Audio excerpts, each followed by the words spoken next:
All right, guys, we're about to start it up. Let's get going. It's that time. I want to thank everybody for coming early.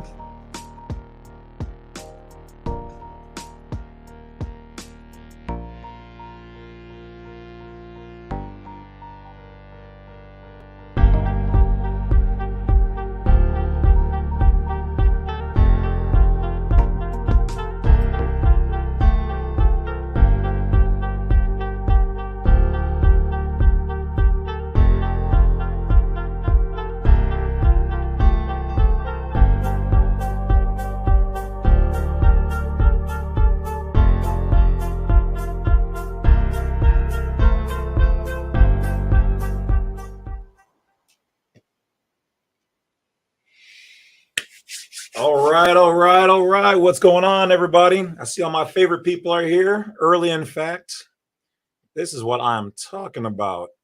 All right. It is so good to see you guys. I didn't have a Thanksgiving with my own family because, like I said, most of them are not here or they're gone. But I did have a decent one. But next to that, this is the most, like you guys are basically like me having Thanksgiving. So I truly enjoy seeing you guys. All right. So we are going to be talking with Ron Gibson and the land patent. Now, Ron just called me and said that he's getting an exam done at the hospital, like a scan. So he may or possibly may not be jumping in the live, but he said that if he can, he will. So we're going to give him some time. He's not scheduled to be on until 8 o'clock anyway. So he still has at least an hour or two to get done, but he is definitely made out of the old school. I'll be there if I can, and if not, I'll make it up. So that's salt of the earth kind of stuff right there. So I just want to make sure that I sound good. So let me know if everything is okay. Here, get the light adjusted a little bit here. Since last time, I have not touched the mic, so hopefully I'm still coming in good. And if Ron does show up cool, we'll jump into it when I see him come into my lobby. If not, we're just going to do a regular live. So no matter what, we about to have fun in this piece.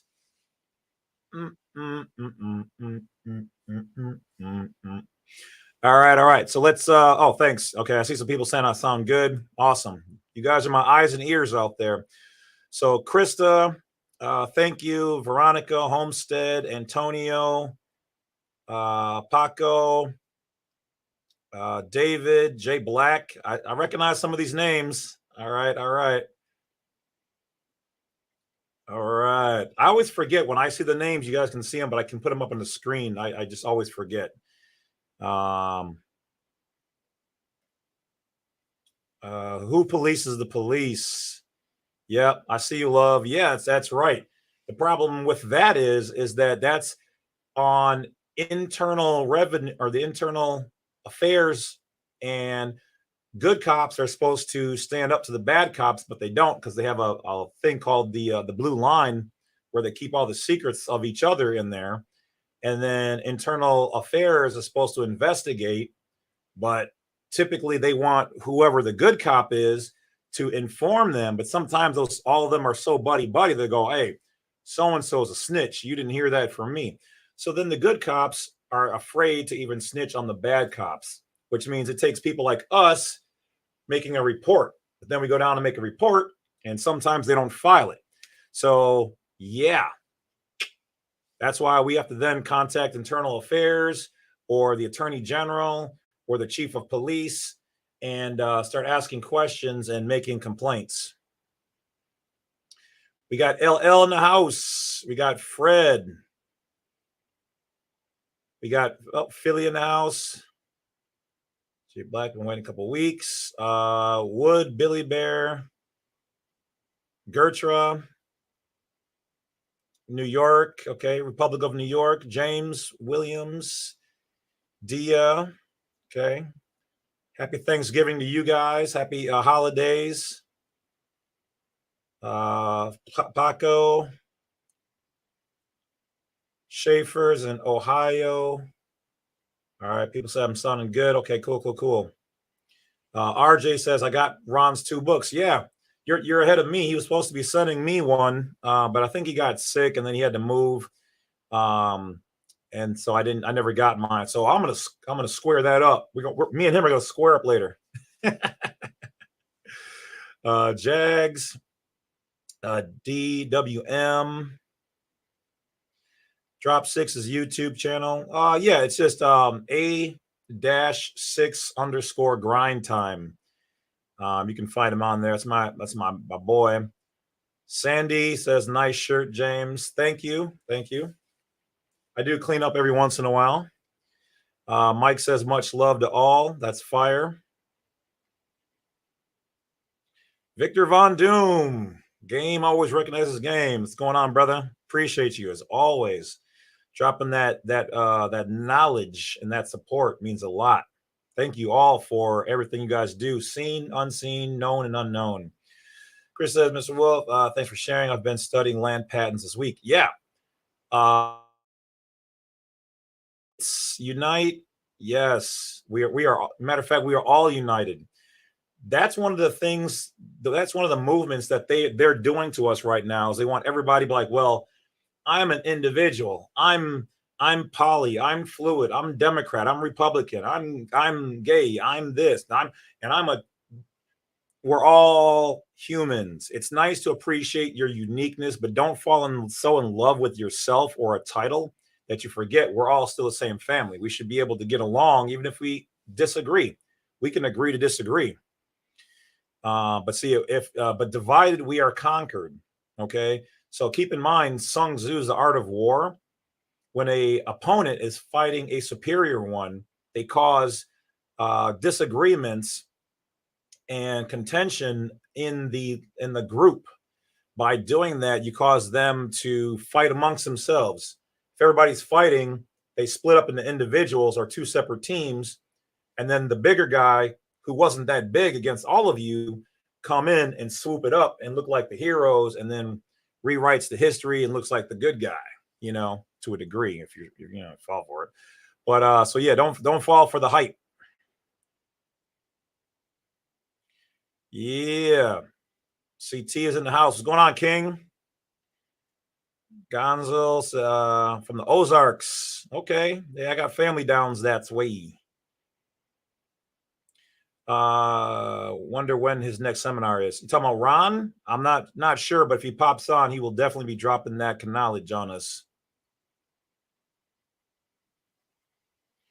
Yeah, so the I'm gonna have his link to his books is going to be in the description. Down below, I'm gonna get he's okay with people having his email. What I will tell you guys in advance is that and I love Ron to death. He's a little older, so he does use snail mail. I've been trying to work with him to let me digitize it or have him do that. Oh, he's on. Yes, he's ready. Okay. We're about to get hot, guys. This man is fire. So I'm going to stop reading the comments right now. I'm going to bring him on and let's get going. Ron, how's it going? Pretty good, James. Sorry I'm a little bit late, but I tried to get out of that MRI deal there, or CAT scan, not MRI, but CAT scan. And so anyway, I made it. Hey, I don't blame you. Nobody likes hospitals. The few times I have gone where I absolutely needed it, I was like, I am out like a scout on a new route, brother. Well, thank you for joining. I was just kind of telling everybody that you were indisposed for a moment and wanted to make sure that you were good. And I told them if you can, you will. But if not, then it is what it is. We'll definitely do it another time. So first of all, I want to say thank you for coming on the show. I love the shirt, and I'm jealous of your hair. I have to laugh, James, every time I introduce my son to some of my high school friends that graduated the same year I did. When they leave pretty soon, he looks at me and he said, Dad, he said, how come that you always look 15, 20 years younger than everybody else? Hooray! paid him $20 to say that. So Right. Hey, it sounds like a bargain, Yeah, I've always wanted hair like that, man. I had it grown out for a while, but it just wasn't kind of me. And now that I'm getting a little older and thinner, I'm just gonna keep it this short or bald. So we got a lot of people in the comment sections. I don't know if you can see the comments, but they're saying gratitude, Mr. Gibson. Blessings to Ron. Thanks for joining us. I'm happy to see Ron. So everyone's happy to see you here. We've got about 110 in here right now. More will probably be coming later. So first, I guess, Ron, I'm going to give you the floor, and just if you want to tell people who you are, and then just the floor is yours. Tell them what you've done. I mean, you are a living legend in this, and you have lit the fire for so many people, including myself. We want to thank you and appreciate you. And so just, tell them who you are, what you do, how you got started, successes, and just run with it. It's all you. Just tell them about your life, brother. well, thank you. I grew up on a cattle ranch out in the country, learned the country ways, and my dad and mom raised cattle and horses and hay. And I remember my dad seeding great big old fields with a hand seeder. One of the thing had about a 5-gallon canvas bag on it with a propeller underneath of it, and you seeded, and he'd walk up and down that field. I look back and amazing what he did to make that work. But I was pretty young, probably 6, 7 years old, when I started bringing coffee cans of seed to him to put in there so he wouldn't the spot. And I guess the point I'm trying to make, I learned the value of land very, very quickly. You plant seed and things grow. And there's an old saying that if it isn't grown, it's mined, or if it isn't mined, it's grown. And all wealth comes from the ground. And I've had some interesting discussions with other business people who have very much shunned my comment. And so I ask them, well, why do you feel that way? They say, well, one gentleman owned 7 McDonald's hamburger places. And he said, well, I made $7 million clear. I make about $1 million off of each one of them on a year's basis. And I said, okay. I said, let me ask you a question. I said, where do you get the hamburger? Yeah. He looked at me like a deer in the headlight. And then he kind of stammered and stuttered a little bit. And he said, well, I get it from my supplier. I said, okay. I said, where's the supplier get it? Well, he wasn't sure. And I said, I'll tell you where he gets it. He gets from the wholesaler. I said, then we'll supply it to them. They supply to you. But when you march back with it, I said, it all goes to the farmer and the rancher. I said, look at your salad. Any food that you put on the table comes from the ground. So, unless you're talking about fish, but it still comes from God's green earth that he made for us, and the sea, et cetera, et cetera. Yep. All I'm saying in that, we lose sight of where our real priorities need to be. And I want to be careful how I say this. Right. But I'm not ashamed of it at all, but I'm a Christian. And every meal, I thank God for the meal that he has brought before me. And I started tracing each item on the table back. And I'm telling you, by the time I got back to the farmer, I was in tears. Just how God provides for the trucker, the farmer, the labor to do it, the wholesaler, the truck drivers, the waitresses or whatever, the grocery store clerk, wherever you want to point your finger, there's somebody that's involved helping get that food to my table. Right. And I'm thankful for that. And I want to say something here too. Yeah, go ahead. Where I grew up on this ranch out in the Applegate, it's about 30 miles from the nearest town. About 15, 20 log trucks a day went up and down our old country road.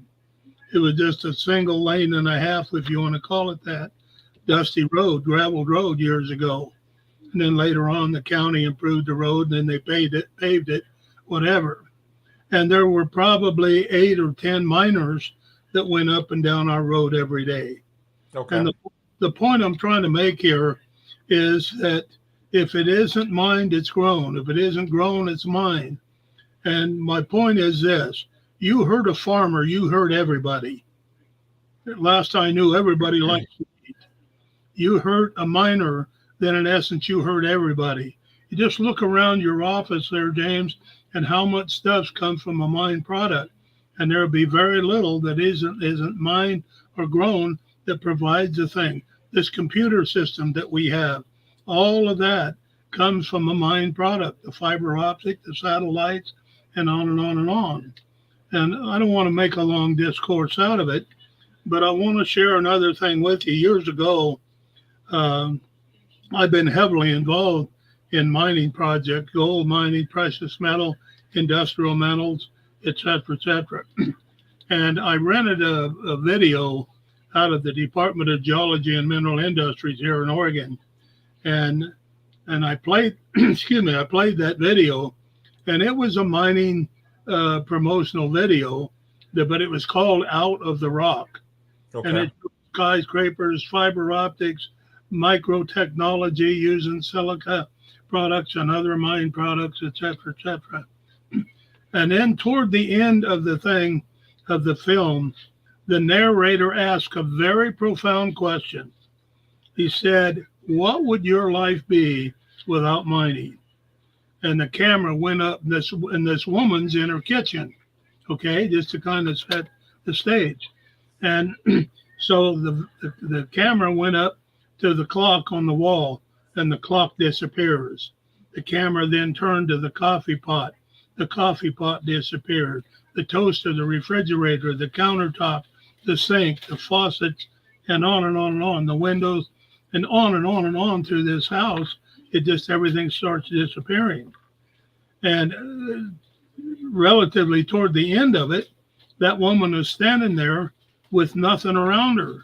Even the log takes a mine product to cut the tree, to cut the logs up into lumber, make furniture, whatever the case is. But if it had been taken to its extreme or ultimate conclusion, that woman would have been standing there with no clothes on. Simply, yeah, we kind of laugh, but the point being, it takes mine machinery to do the textile industry.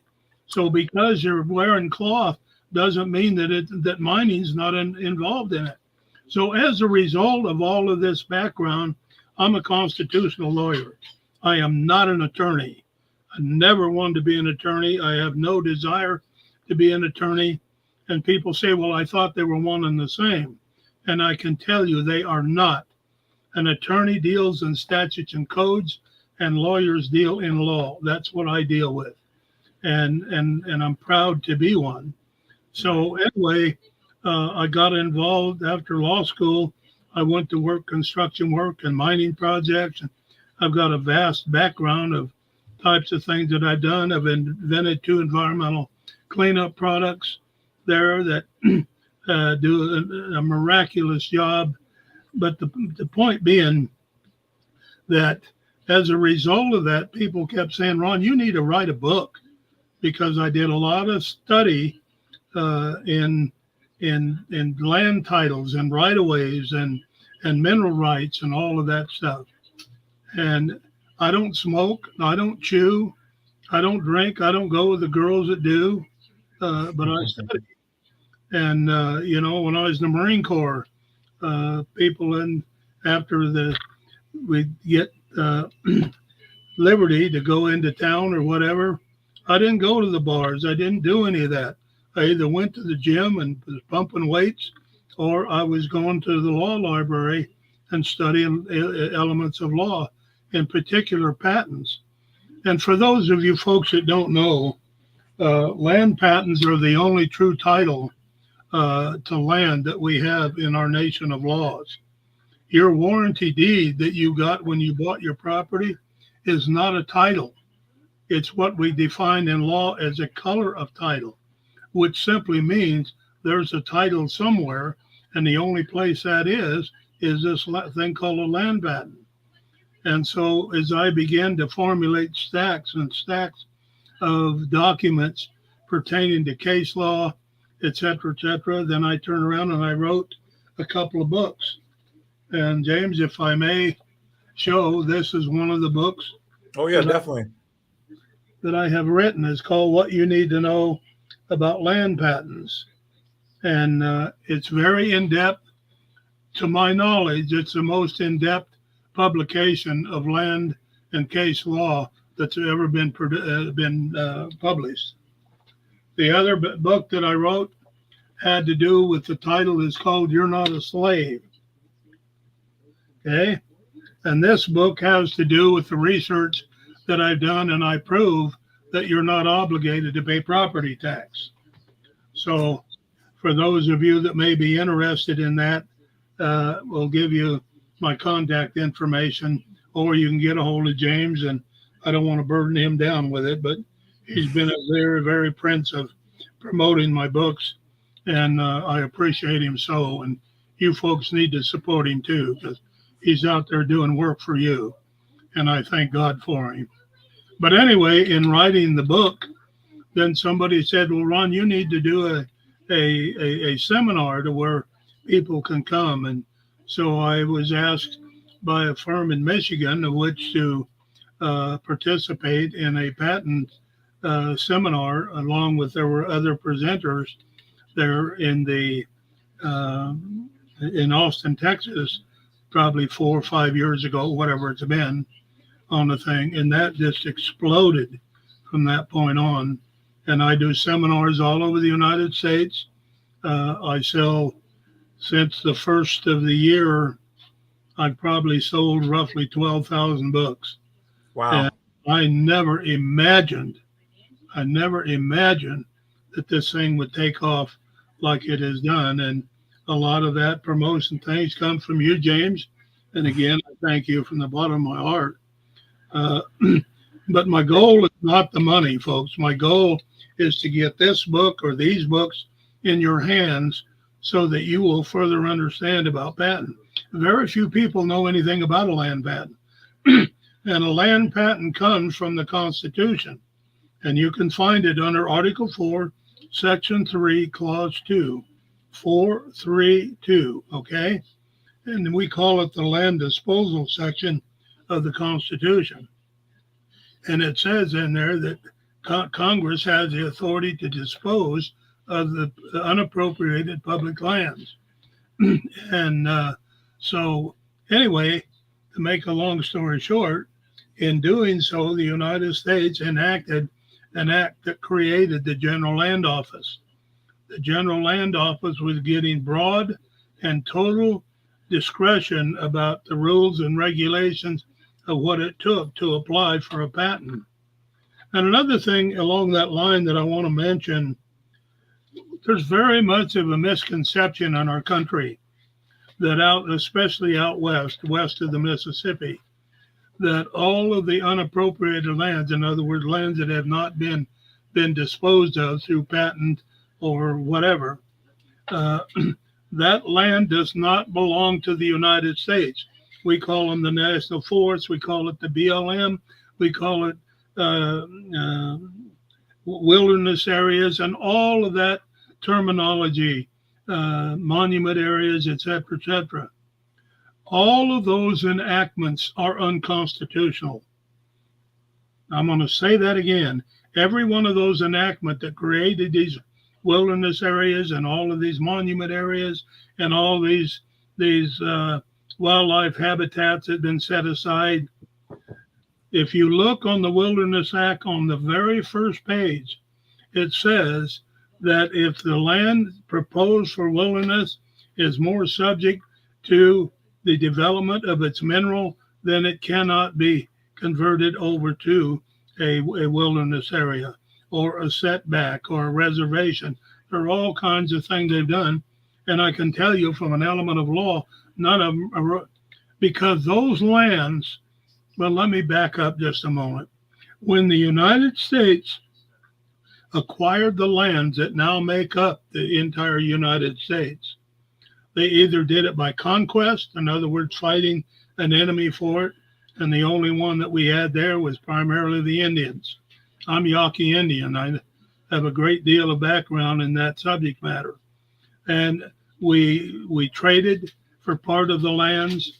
Part of the lands were gifted to the United States by way of treaty, et cetera, et cetera. But the combination of all of these lands go into what's called a public trust. The United States government is the trustee of your and I's land. That land does not belong to the government. They're the trustees of it for the purpose of fulfilling Article 4, Section 3, Clause 2 of the U.S. Constitution for disposal. All the lands east of the Mississippi, they got their land disposed to the private sector.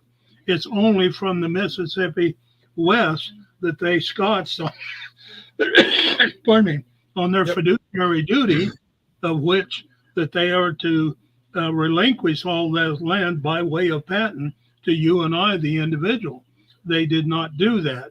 And myself and several other lawyers are looking at suing the United States government for breach of fiduciary duty because they had no authority not to do it. They're mandated by the Constitution to dispose of those lands. And they twist that around. And then in 1976, they implemented what's called the Federal Land Policy Management Act, better known as FLPMA. That's what FLPMA stands for. And they claimed that they were reclaiming the lands. I have a question about that. Here's the problem. How do you reclaim something you never owned? Because every land law ever made is made under a public land law designation. If you go to the Federal Register, look it up yourself. You don't have to take my word for it. But all of those land enactments were done for the purpose of protecting, and the government has the obligation and the fiduciary duty to protect those lands. And they have not been doing it. The same thing with the patent. If you look in my book, I've got one of my own properties in there as an example. But that land patent has to be protected because it's a contract between the United States government, they're the grantor, and the individual is the grantee, okay? That on every patent it says hereby granted to the undersigned, to their heirs, and assigns forever. I'm looking at my watch here this evening, and forever isn't up yet. Okay? Nope, not even close. Not even close. So therefore, they have to honor that, and they have not been doing that. That's another breach of fiduciary duty that Congress has fallen down way short of their obligation. So I'm just sharing some bits and pieces here with you, but that land, folks, belongs to you and I, and we need to stand up and reclaim that land. Otherwise, the government's tying it up in this massive land grab. One of the reasons that I wrote my book, What You Need to Know About Land Patents, is for the purpose to help people to get the true title into your name. The land patent, as I said earlier, is the only true title to land in our nation of laws. So if you have a warranty deed and you think that you own your property, you are grossly mistaken. The only thing that it gives you a true title is this land patent. And the land patents are a single page. The ones that were done by special act of Congress called the Railroad Act, those are multi-pages. But for the most part, you've got 11 different types of patents. And I won't get into it here tonight, but get my book. I have them all listed in there, etc. So by virtue of you applying, and that right is still open today. We did some research on the FLPMA enactment there in 1976, October of 76, and they did not repeal the homestead patent right, nor did they repeal the mining right, called H.R. 365. And here's the reason why. is because they have no lawful authority of which to cut that off, because constitutionally they got to change that before they have the authority to do this. In other words, Yes. so just food for thought here, folks. We are being lambasted and lied to and deceived everywhere we turn. And I won't get into a lot of it tonight, but depending on what time James gives me, I'll cover some of it. But the point I'm trying to make here is that I have a business that I help people bring their land patent forward so that it's in your name. And once it is on the thing, your land cannot be taken for foreclosure. And there's been a lot of that going on. Now, there's a problem here, and has nothing to do with the patent being the problem. The problem is that we have ungodly judges and courts of which are treating the land patent as though it were real estate. Now, some of you may have never heard that. Let me explain, if I may. In 1946, after the war, the do-gooders of this country at that particular time said, man, we have all these servicemen coming back from the war, and they're going to be buying land and all of that and getting married and raising a family.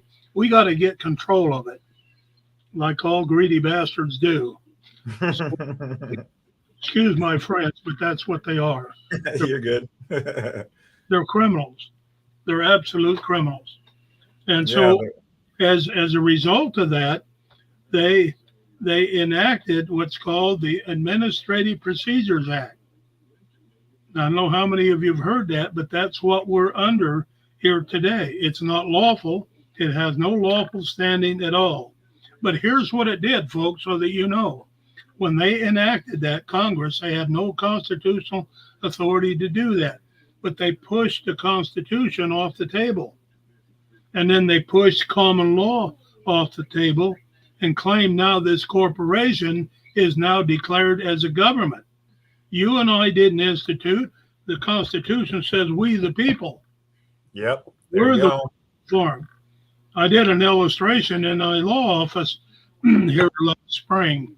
And I walked in, a group of guys were there, and they were talking about jurisdiction. And I listened for 3 or 4 minutes, and I said, whoa, wait a minute, guys.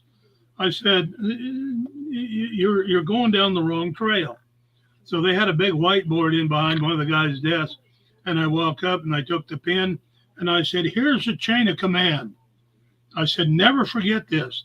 And on that, I wrote in great big letters, God. Little horizontal line or vertical line down about 3 or 4 inches, and then I wrote "We the people." Then another vertical line down, and the governments, and then /S, government or governments, and underneath that, all others. So the sequence is God. The Bible says that God entrusted man with dominion over the entire earth, the fowl of the air, and the fish of the sea. We have tremendous authority, folks, that you're losing that you don't even realize you have. And here we are, we're complaining about government. We have the power to change every bit of that. But until you get off your duff and stand up and do something, and whenever I give a seminar, I kind of have to chuckle, because there will always be 1 or 2 or 3 people that will come up and say, what can I do? I'm only one. And my immediate response to that is, but you are one. And you and I make 2. And James makes 3. And on and on and on. That's how you build this restructure, if I can put it in that context, from getting things back to where they belong. And they just start at your county level. So it's local, so that you people are involved. Because if you don't, the Agenda 21 program is set up to where you will no longer own anything, and they claim that you will be happy to be in that position. I don't know about you, but I'm a former Marine. I'm a Vietnam veteran, and I've seen a lot of death in my life.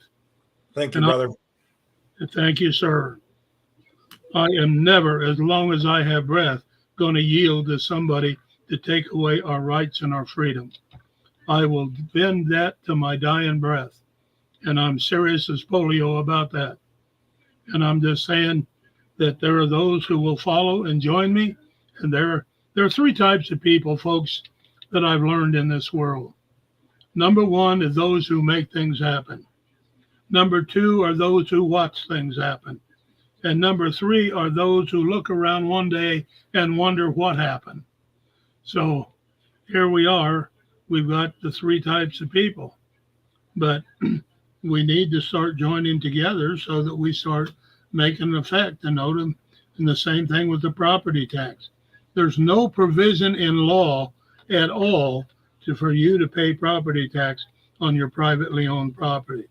When the patents were created by the General Land Office, the right of land ownership goes clear back to the Bible. And when I do my seminars, I read all 11 of those scriptures that have to do with a right of land ownership. God said, my people shall possess and own the land forever. They will possess the land forever. They will inherit the land forever. Your right of land ownership is a God-given right. And there's no law anywhere that allows that to be infringed upon by any tax or regulation. That's why under the land patent, you can do with your land what you want, as long as you're not infringing upon somebody else's rights. Right. So Yep. the only provision in law is what we call the police power, and that can only be implemented under one specific issue.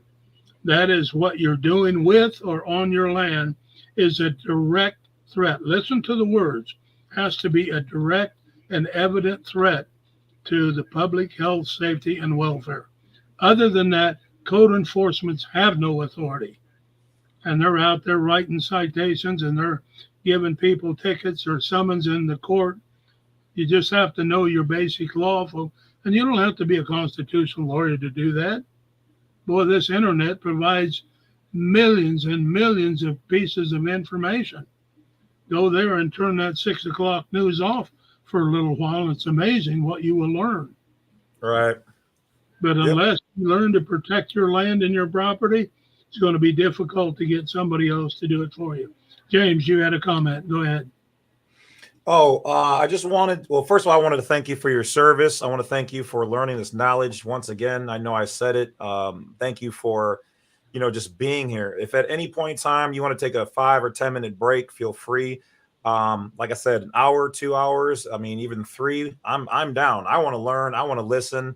I'm always so busy. I'll probably never get a chance to come out and actually see you, so this to me is a treat. I know people are they're loving this.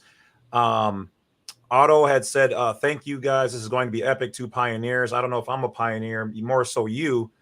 But I did want to address one thing. Carissa had said, I think you just answered this. She goes, land patents are not subject to foreclosure or taxes. That is correct. Page 91 of my book, you'll find all the information about mortgages and whatever. And the reason that is, it's unimpeachable at law. In other words, what that means is you can't penetrate it. You can't bring a suit against it. You can't put a lien on it. None of that stuff. The legislature, even from the state level, cannot enact any enactment that infringes upon that. And I want to address something with you. Excuse me, James. Yeah, you're good. For those, you go to your computer and look up Article 1, Section 10, Clause 1 of the U.S. Constitution. You talk about a protective covenant that protects that patent. Wow. And it says, and I'll quote it to you, it says, okay, no state can legislate a bill of attainder, nor can they legislate an ex post facto law, nor can they impair the obligation of contract. Okay? That patent is a forever contract. I want to know where any of these governmental agencies has a right to diminish or set aside that forever contract. And I can tell you, as a lifetime of study, I've been in law for 50 years, there is none in law. Absolutely none. Zero.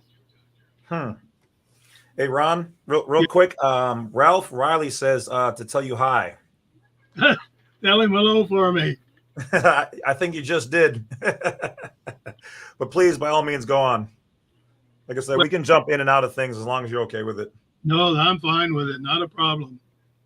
But the point I'm trying to make here, folks, this land ownership title, the only title there is, they're coming after your land. I'm going to say that again. They're coming after your land. They're coming after it through legislation. They're coming after it through excessive taxation. They're coming after it through court action. They're coming after you environmentally, any way that they possibly can. And that's the reason that the real estate prices have gone up through the roof. And let's go back to the tax issue a minute, because that's a big concern to everybody, as it should be. What they have done, and the plan is this, and listen carefully. The bottom level layer, or however you want to define it, of the people on fixed income or low income, that's the ones that they target first. So they will raise the price of the taxes enough so that you have to sell your property. When they figure that they've got enough of those taken away from it, then they will move up the ladder to the lower of the middle class income. Are you with me? And then they will tax them out of their property. And then they will go to the middle class. And then they will go to the lower end of the higher income. The whole thing is like going upstairs until they have confiscated through this theft process every bit of land they can. And then they will have handouts. That's the problem with our nation today. We have way too many handouts. And there are people willing to take the handout rather than stand up with pride and dignity and honor and work for a living. And then what they're doing, what they're doing, Ron, is they're grooming people into a laxed lifestyle so that you will just get used to taking the benefit, which then pulls you into their jurisdiction. So then you walk away from your claim to the land and to everything else, and I forgot what they said in the Bible. I think it was Esau had traded his land for, bread or something like that. Well, right. That's correct. Yeah. Go ahead, brother. I just wanted to throw that in there. Very good point you just made. Very good point. But they're conditioned people. And my Bible says that for a person to learn, one must be willing to be taught. And we have a whole lot of people in our country that as long as they can buy pizza at the pizza place and the beer joint's open after 5 o'clock at work, they're happy campers and watch a football game on Sunday. Tragic. Absolutely tragic. Well, what did Caesar say? If you can entertain the people, you can control them. Well, if you provide entertainment, you overstimulate them with lewd and crude information. And I'm not going to say that I've never looked at some of those things and done the football games, whatever. But as you see, I minimize a lot of that entertainment stuff, and go to the books or entertain myself at least with books and knowledge. But the average person, especially the younger generation, as they're growing, they're being groomed right from day one that everything is just given to you, which is okay for some, but it's as long as you understand that, just like I referenced, the Esau in the Bible, they want something more precious from you.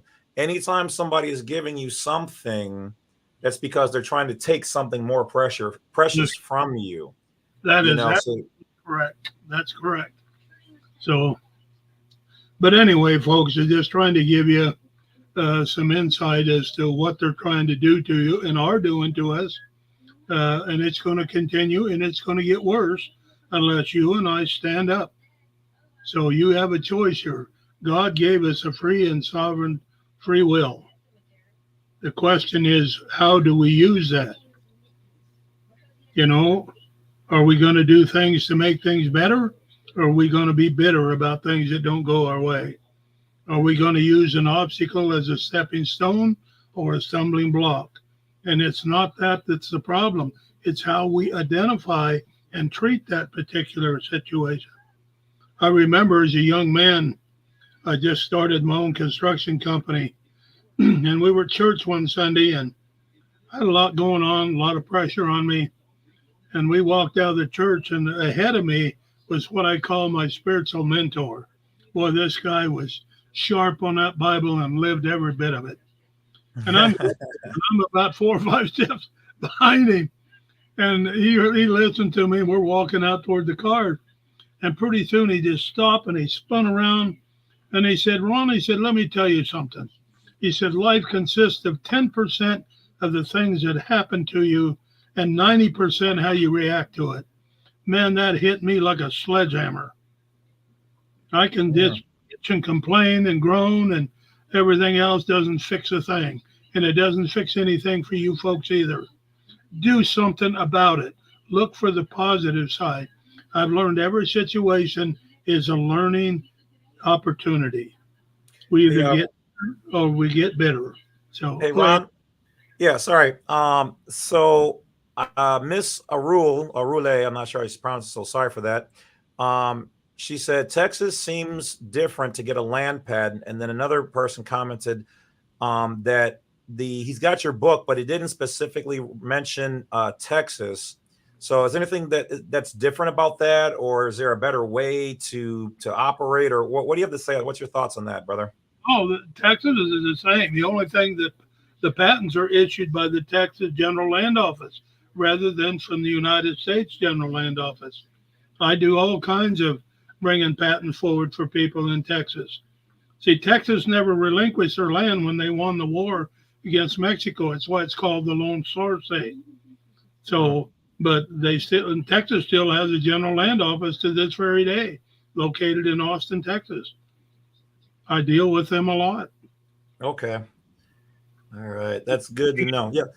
All right. Yeah. I just wanted to field that one because I've seen it come up a couple times here. So, but yeah, continue with your story where you were. Thank you, Ron. No, and no, Texas is right there in the same ball game. And the same thing with parts of Utah, because it was such a sparse land, and parts of Nevada, and there are a few other, Wyoming. The government granted them through a patent massive acreage and let the states then disperse them from there. So you will find that certain parts of certain western states will have a state land patent. They're just as valid as the one issued by the United States government, the General Land Office, or now what's called the BLM, the Bureau of Land Management. Okay. So just to familiarize you that those are out there and they're valid as any of the rest of them. Okay. Awesome. Thank you very much. Like you're blowing my mind. Like I said, I know we talked many times over the last, I don't even know how long it's been since we started chatting. Well, it's been a while. I got a couple of gray hairs over that time. So we're growing older and wiser together. So I appreciate you. Well, so, the Bible talks about that the younger children and grandchildren need to sit at the feet of the grandfather because of his wisdom. The white hair represents wisdom in the Bible. So you're on your way. I'm trying to get there a little slower though. Okay. No, you were rubbing your head a while ago when we first come on. Yeah. And I laughed. Have you ever seen a bald-headed Indian? You know what? I have not. They'll get bald-headed. They'll get gray. Their hair, but you will not find a bald unless there's some chemical imbalance. That's the reason I got all my hair. I have the same amount of hair that I had when I was 18 years old. I mean, I'm just starting to get a little light back here. So I guess things are mostly good, but yeah, that's interesting. I never thought of that, and I'm gonna have to look into that more because I'm probably about an 80-year-old guy in a 46-year-old guy's body. Like when people come over to like, why the heck do you have like 170 different supplements and minerals and trace elements? And I'm like, I take a good handful of all of them every day. I'm fighting every bit of age if I can. Well, wrong with that. We're designed to live longer than we're living, but we have That's so contaminated our food supply that the body can only stand so much of that. yep. You are what you eat. Your body is your temple. So crap in is crap out. That's But anyway, there's just so much to cover here. My mind goes 100 miles an hour as it normally does. But I'd like to encourage you folks to buy my books. I don't think you'll be disappointed. Uh, in both books is case law after case law after case law. And the reason that I did it that way, and I get people commenting all the time, well, Ron, you got so much case law. I didn't want somebody coming back at me later on and saying, well, Ron, I read your book and that's just your opinion. That is not the case. I can back up everything that I put in both of my books. Absolutely everything in there. So I don't have to worry about somebody come along and catching me because my opinion was incorrect. Yeah. I don't give my opinion. I'll So- compound and explain and expand upon the items that I put in there, but it's not based upon my own opinion. So Maria asks, have you done a land patent in New York? Yes, done a lot of them. In fact, I got 2 of them here ready to do that I'm working on now. I might have to have you do mine at some point in time. I do have your one book, but I didn't get the other one. I know you were moving or something, so I did not get the second one as of yet. I will see that you get that, and I apologize because I wanted to get that out because when you and I talked about that before, but boy, I mean to tell you, if I told you my schedule, you wouldn't believe me.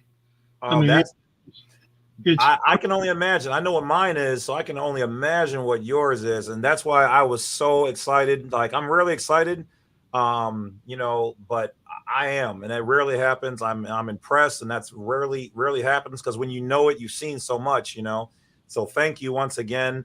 So that's why I'm whenever you've got time, if you want to, just send it whenever. Like I said, I'm in no hurry. Matter of fact, I might talk to you privately, like I said, and have you research or do mine. I think we've got the BLM here, the Bureau of Land Management here in the Midwest. So that's correct. But yeah, take it away, brother. Okay. Well, for the moment, do you have any more people that have questions that I can answer for them? Yeah, here, let me take a look at what we got. Frederick says, anyone doing this, or has anyone done this in Arizona? Yes. I'm doing one right now in Arizona. I'd like you to ask them, or maybe if they can hear me, why they question whether it can be done in Arizona. Is there anything that gives an indication that you can't? Because if that's the case, that is not true. I think more so what it is a lot of my people, most of my channel has been for passports, but showing people the ways out of the matrix, whereas I'm holding the door open. So it's new for a lot of people. And so they're willing to hear me out because I've built a really good reputation on finding this kind of information, vetting it, and bringing people to the light who can share their insights.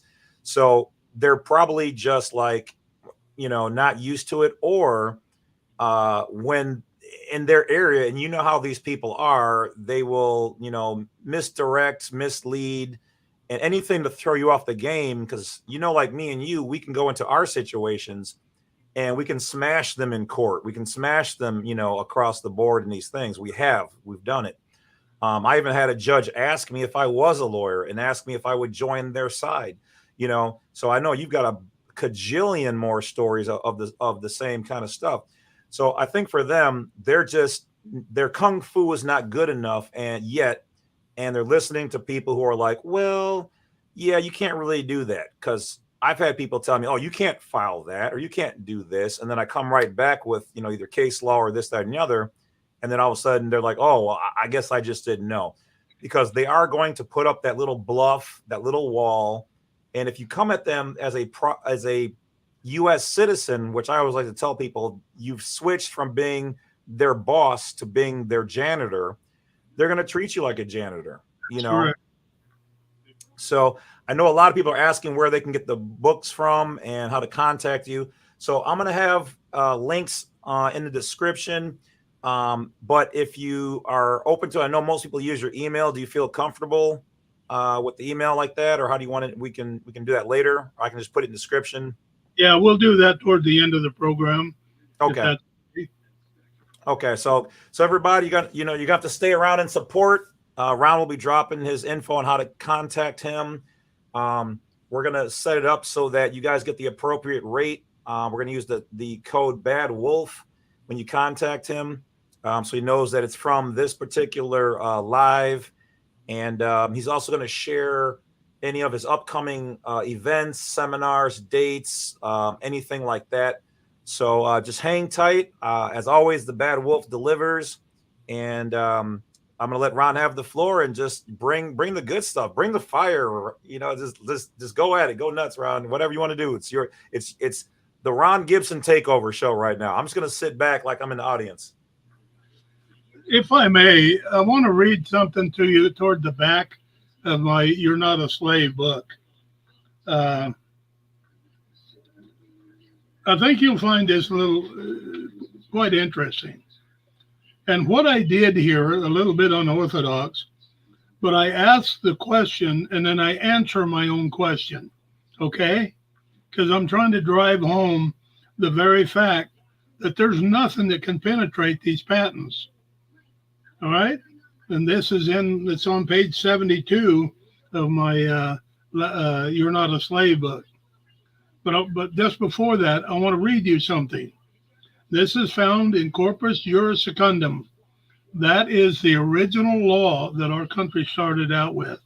Okay, in volume 73B has to do with the public lands, that being patents. Okay. Listen to what 73B says.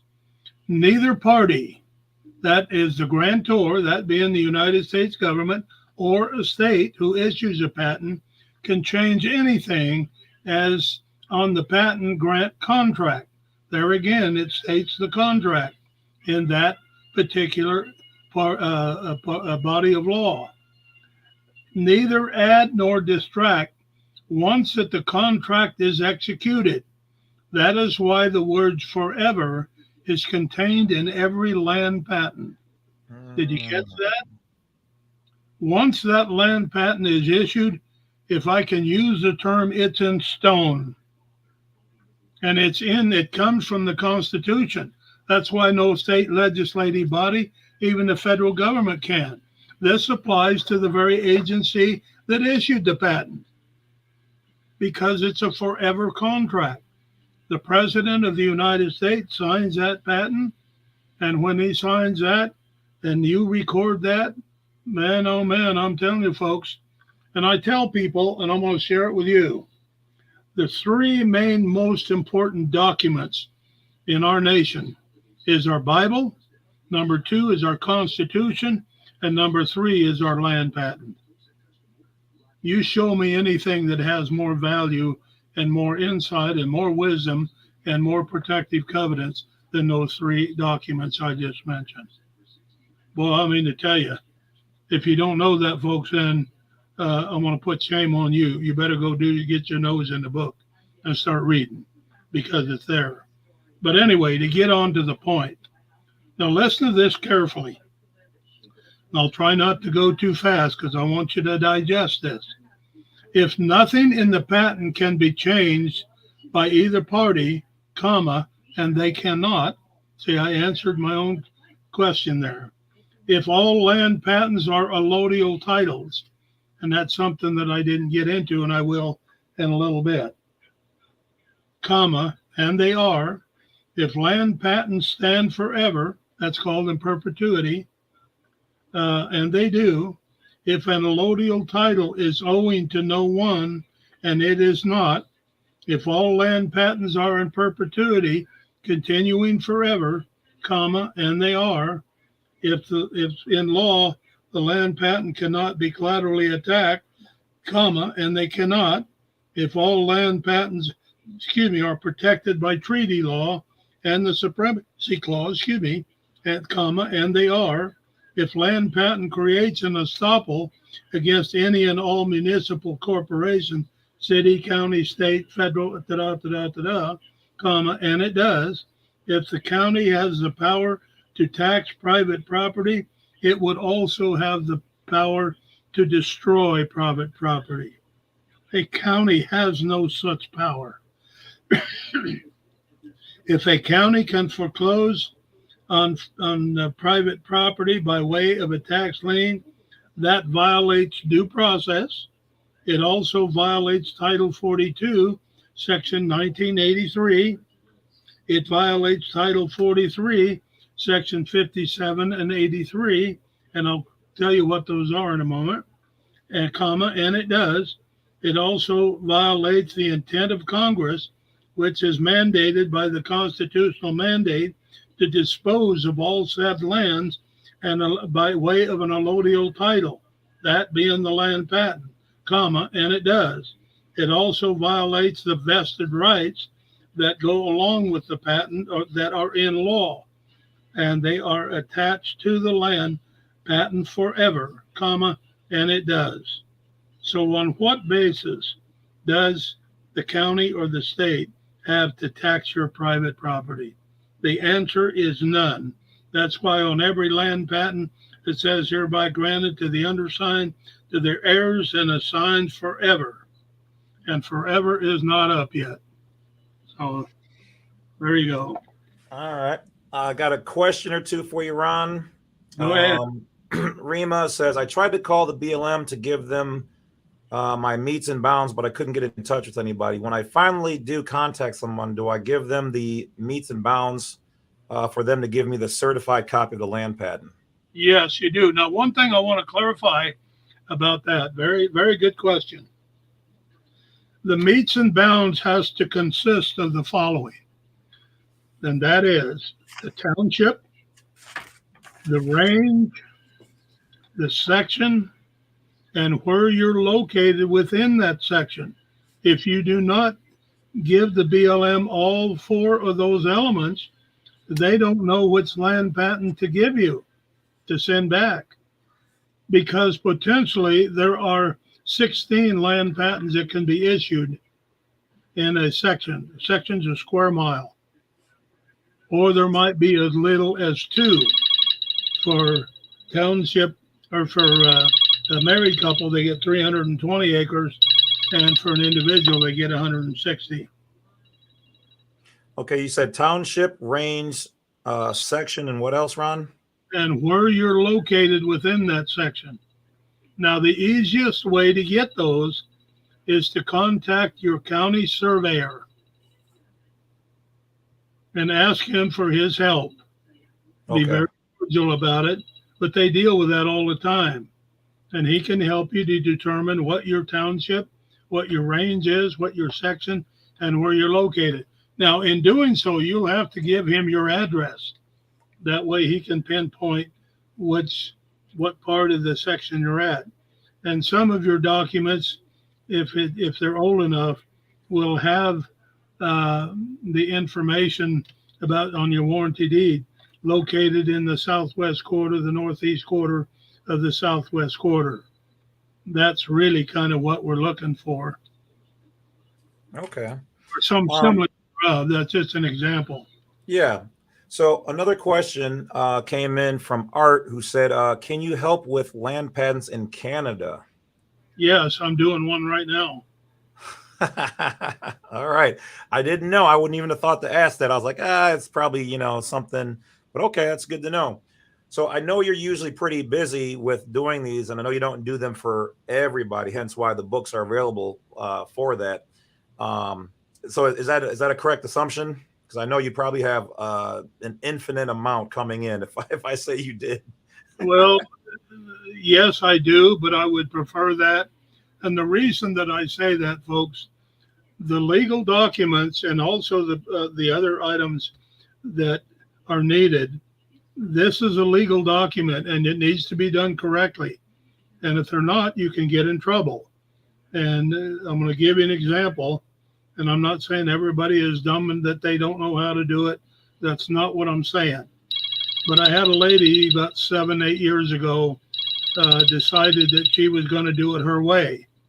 And she called me and I said, don't do that, because I said, there's a problem with what you're proposing.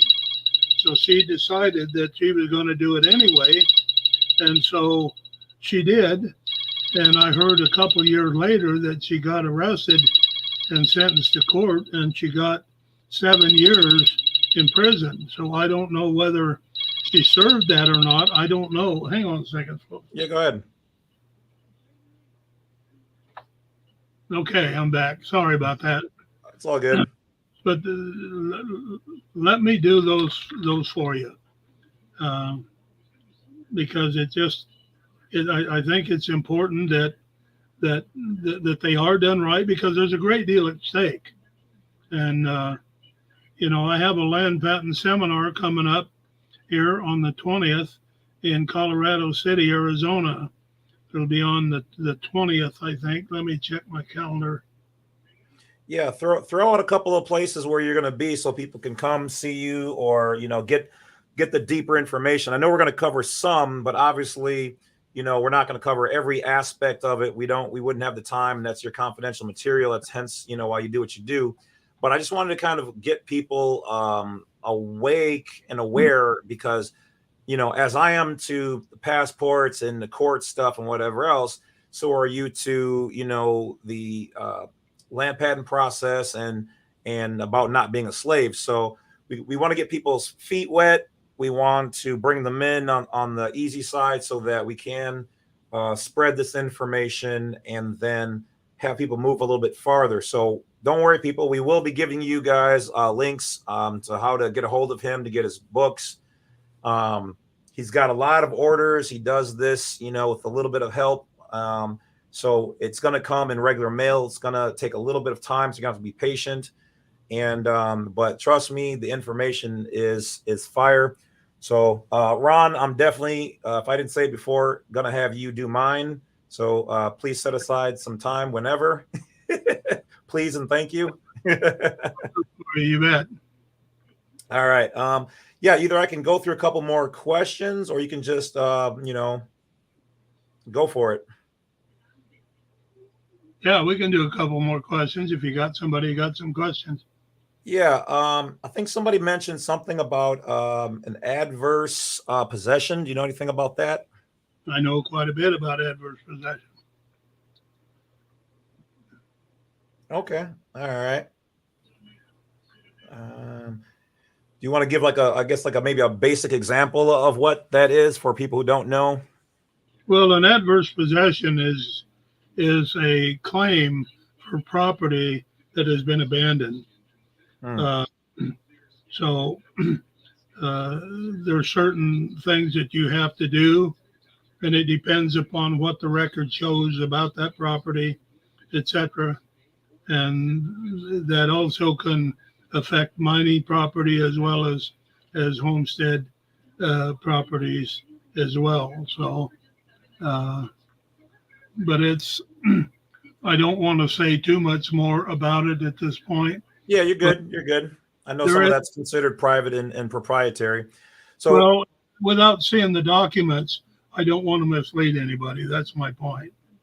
Okay. So the two next questions I have, one person said, how long is the process? And then the second question is people are asking about they had difficulties in California and what's up with that. So first, how long is the process? Well, first of all,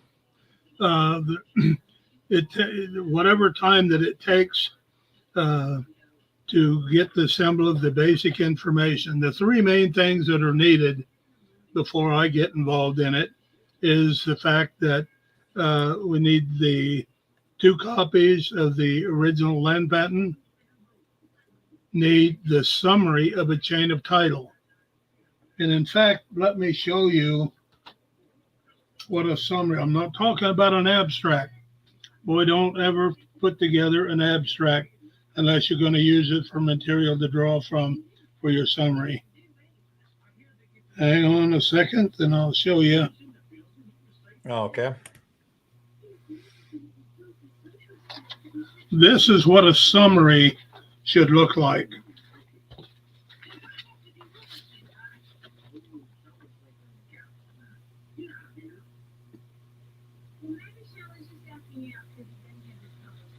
Okay. Okay.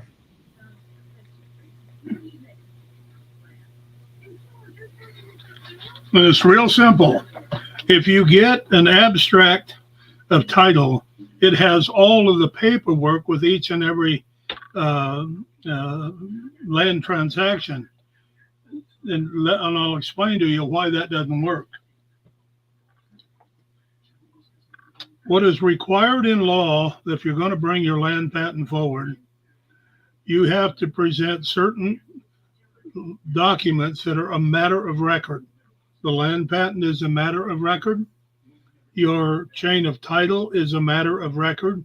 Now, there are two types of chain of title. There is a summary, which just like I showed you in my book, there's page on 122 and 123, or you can do an abstract. The problem with trying to use an abstract, when you're all done with what I'm sharing with you, you got to post it on a bulletin board, or you've got to do a temporary website to put it in. You don't need all those extra pages. All that's required under the summary is the seller and the buyer and the year. And on mine, I have starts with the patent at the top. To find this, you got to go to either the county recorder's office or to hire a title company to do it for you. And title companies are getting hard to deal with, and there's no reason for it, but that's a whole other issue. But once you get the chain of title, then you have to have proof that you're an owner of record.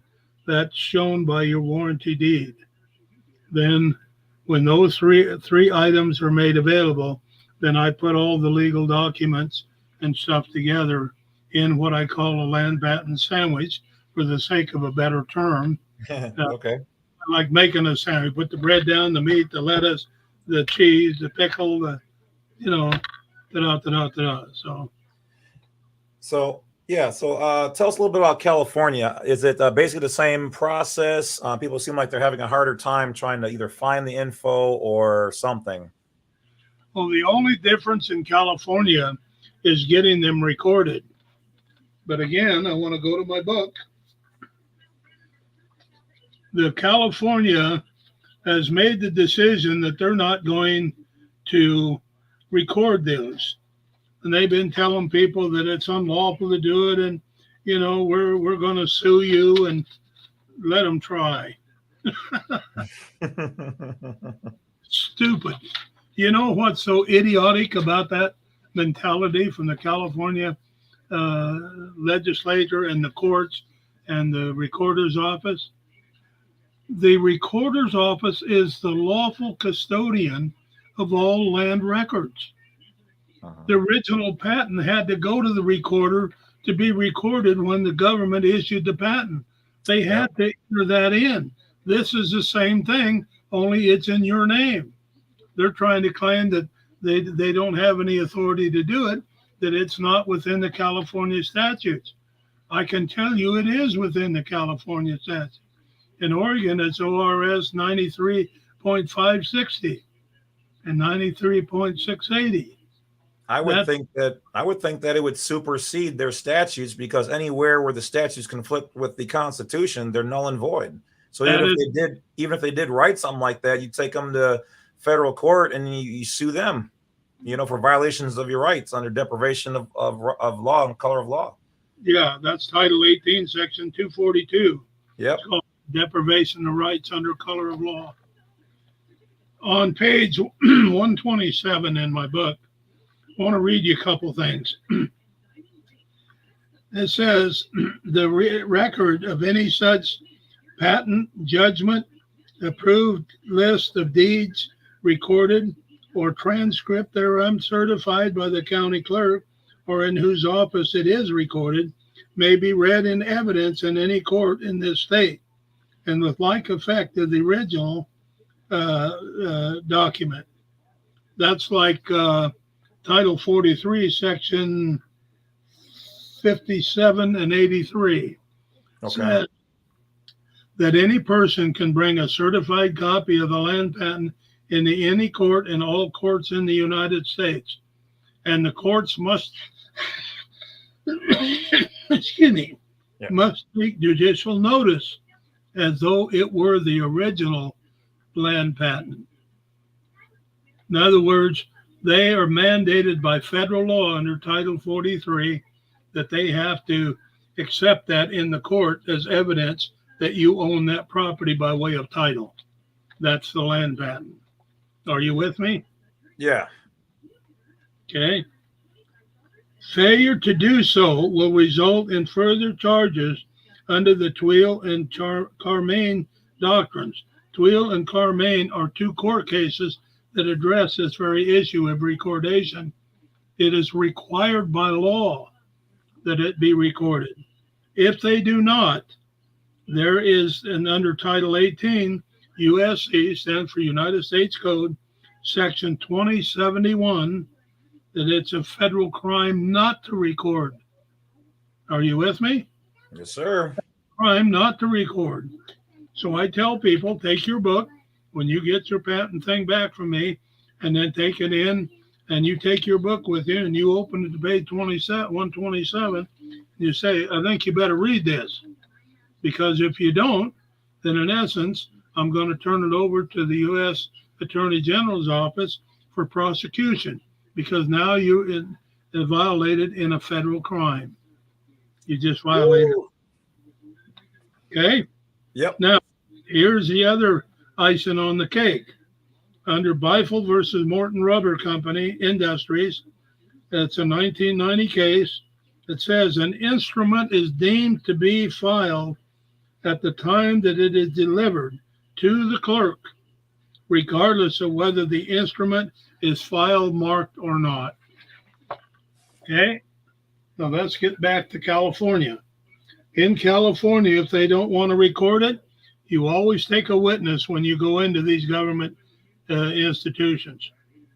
And then you ask them to please record my document, and they'll tell you, no, we can't. Then you say, I want you to provide me the authority that says that it prevents me from getting my document filed here. Of course, they don't have any authority. Okay? So then they say, well, we'll have to talk to our county council. The county council doesn't have any more authority on that than the bucket does, the trash can. So my point is simply this.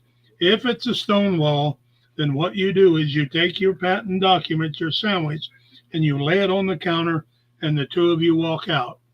When you go home, you do an affidavit of fact that I accompanied Mary Jane or Joe, whomever, to the county recorder's office on this day at approximately this time for the purpose of filing the land patent. And we were denied that. And if you can, get the clerk's name that said no.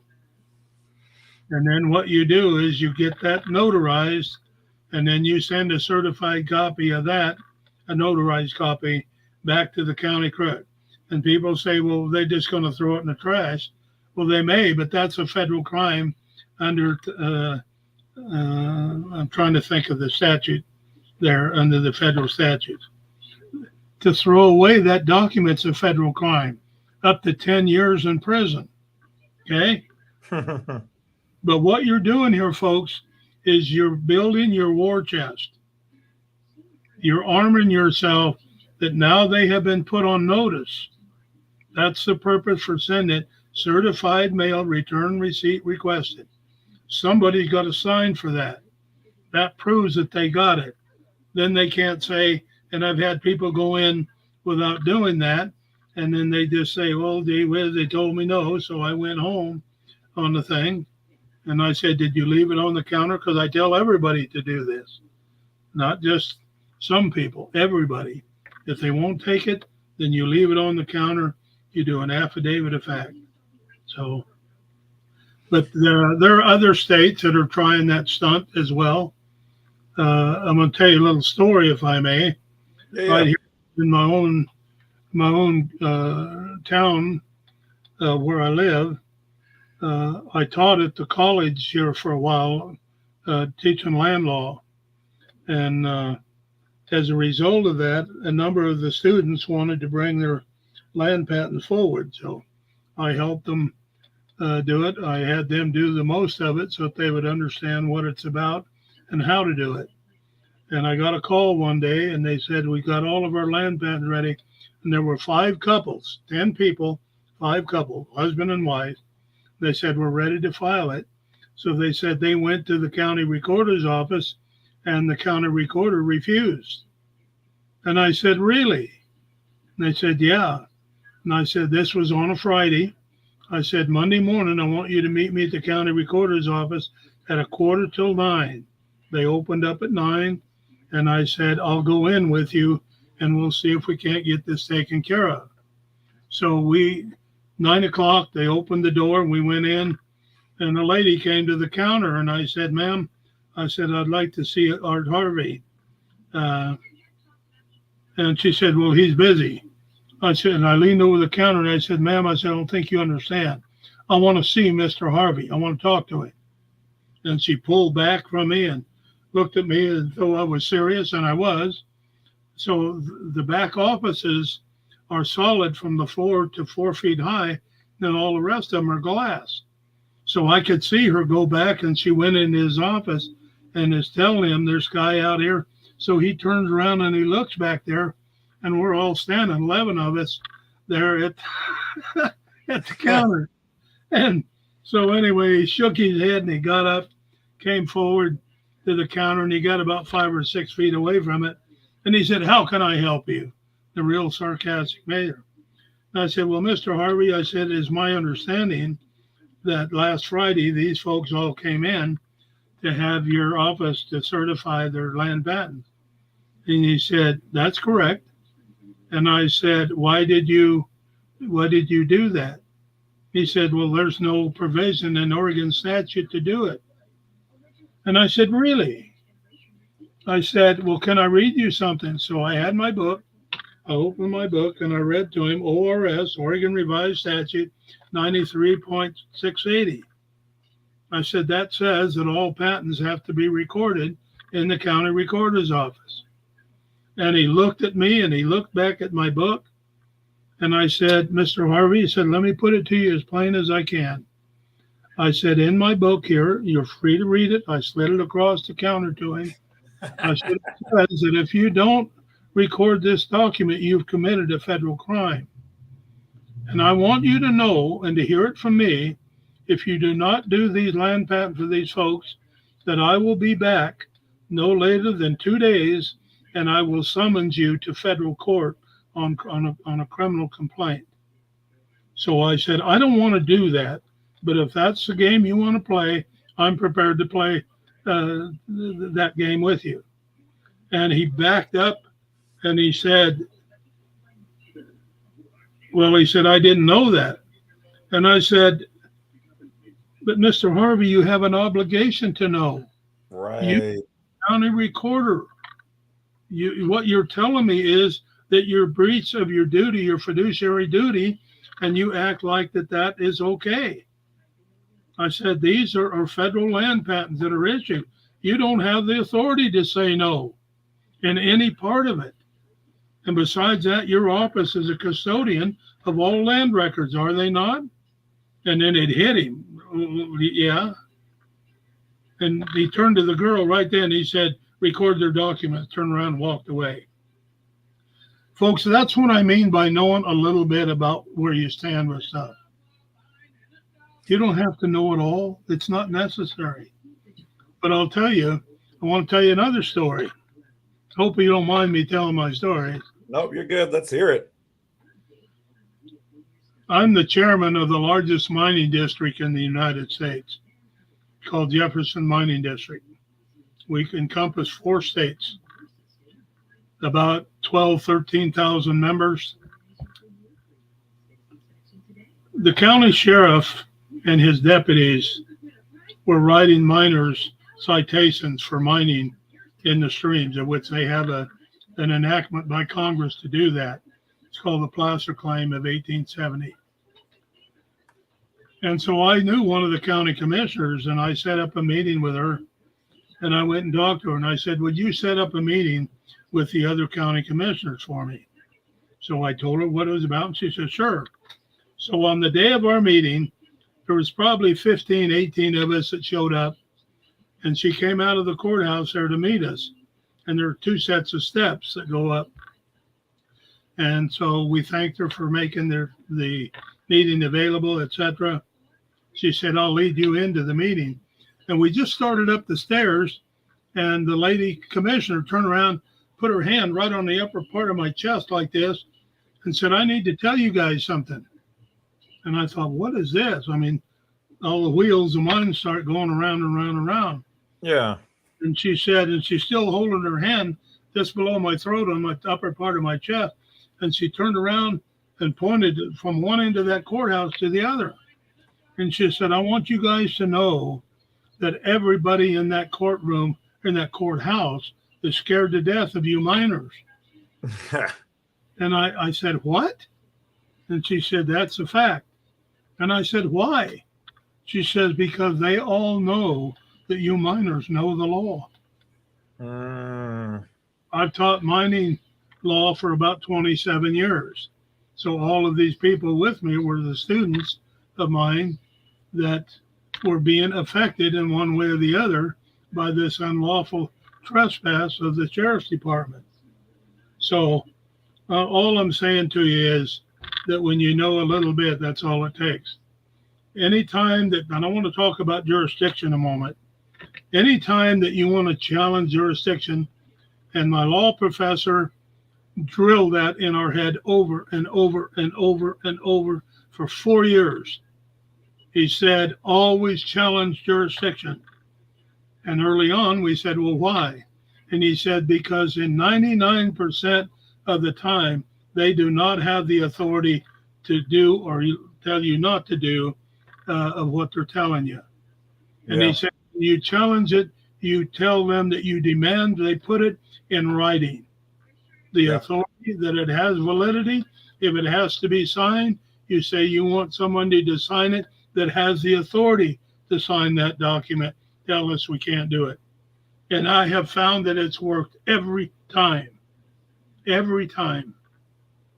They don't have the authority that they're claiming that they have. And there's a big section in my book about challenging jurisdiction. So anyway.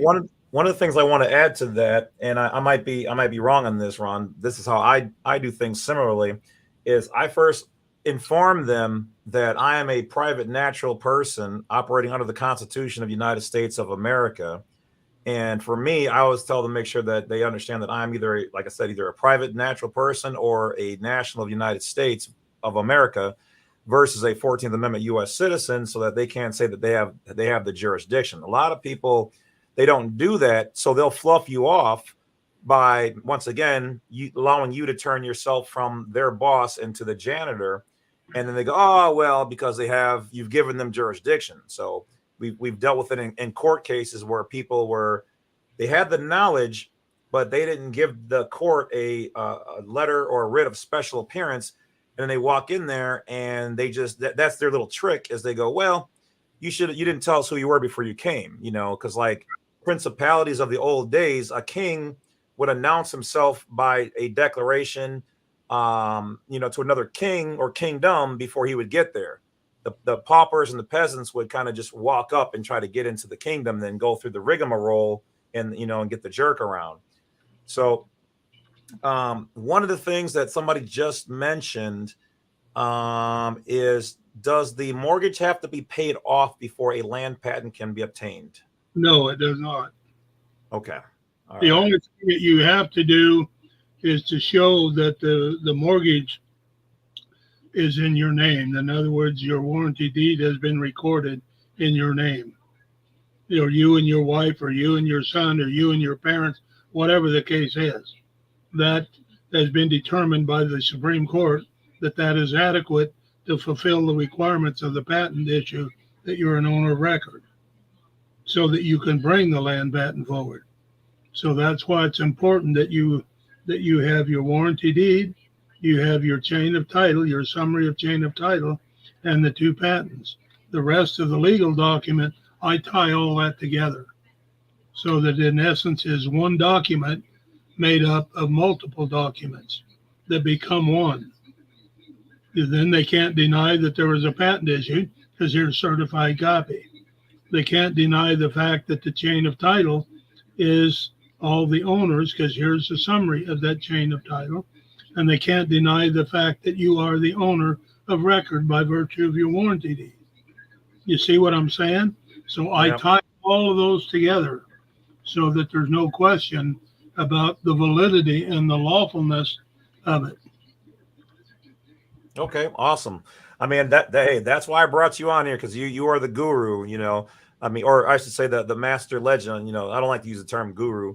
But yeah, you're definitely a living legend in this. And, you know, I've actually had some people reach out to me and I've directed them your way, you know, to get your books and information. I've had other professionals out there send people my way. You know, even though they've been doing certain stuff, they're like, yeah, this guy knows his stuff. Like I said, I don't know everything, but what I do know, I know, and I'm good at it. You know? Yeah, I hear you. So, yeah, let's see. What do we got here?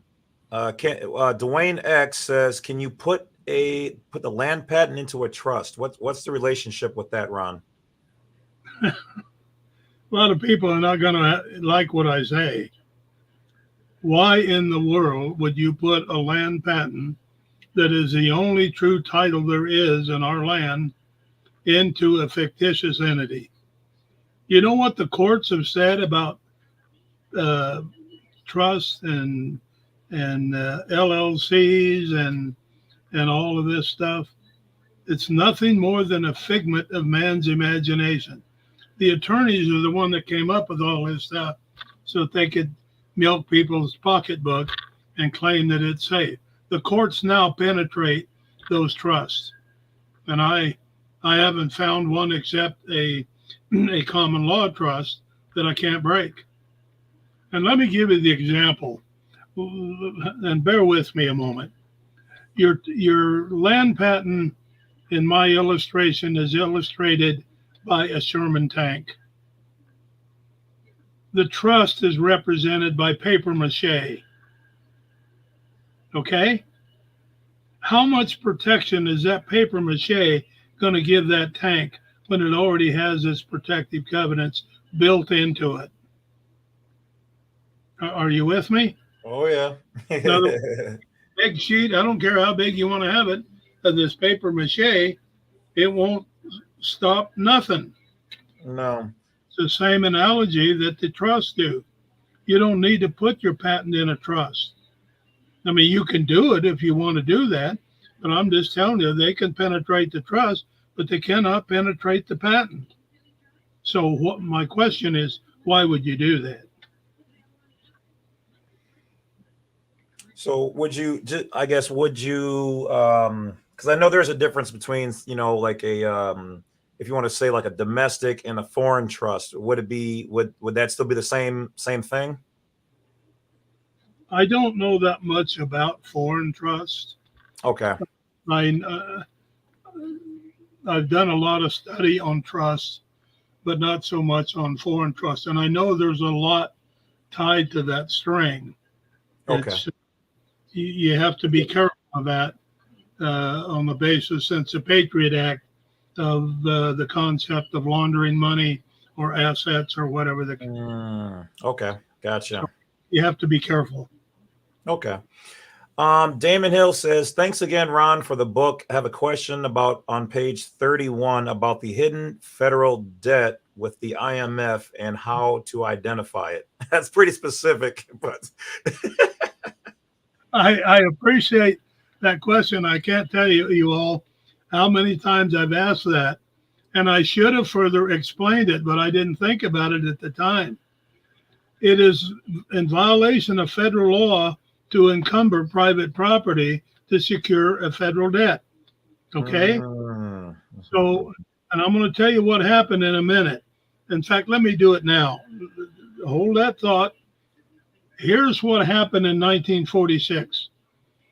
I told you a little bit about it earlier. Congress unlawfully enacted the Administrative Procedures Act. And in doing so, from 1946 to January 1st, 1954, all the states incorporated. They're now subject to the parent corporation of Washington, D.C. Okay? And in that period of time, from 1946 to 1954, all the states put together their statutes and codes. Then they redefined lawful terms and made them legal terms. There's a maximum in law that goes like this, and it's universal. One can only claim jurisdiction over that which one creates. True. So they created a new definition for land and now call it real estate. The federal lien is on real estate, not land. When you bring your land patent forward, it expunges the warranty deed, and that debt can no longer be applied to the land because the land patent is forever. It's a allodial title. Let me read you something. Being we're talking about Ron's book.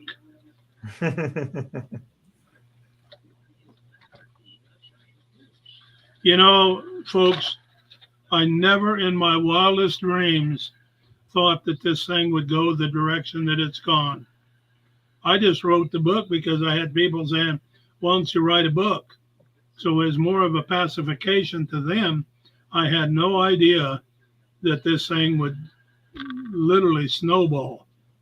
And I want to be careful how I say this. I'm Right. known all over the world. I'm literally known all over the world. And I get calls from Belgium and Australia and New Zealand and Hungary and on it goes. I just had no idea what this Zoom and the internet can do. And it's because of that and people like James here that it's helped promote that. And I'm eternally thankful. I really am. Let me read to you from a report from the General Land Office to the Congress and Senate dated 1870. And this is a direct quote, okay? Quote, the individual title derived from the government involves the entire transfer of the ownership of the soil and water. It is purely allodial, with all the incidents pertaining to that title as substantial in the infancy of a Teutonic civilization. Following in the wake of this fundamental reform in our state land laws are several others which constitute appropriate corollary. Next paragraph. The statute of use. There's not a landowner out there that has not been affected or is being affected or that will be affected by some code enforcement, people trying to stop you from doing something or forcing you to do something. Listen to what this says. The statute of use was never adopted in our public land states, and hence the complex distinction between use and trust has never embarrassed our jurisprudence. If you didn't catch what that means, let me share it with you.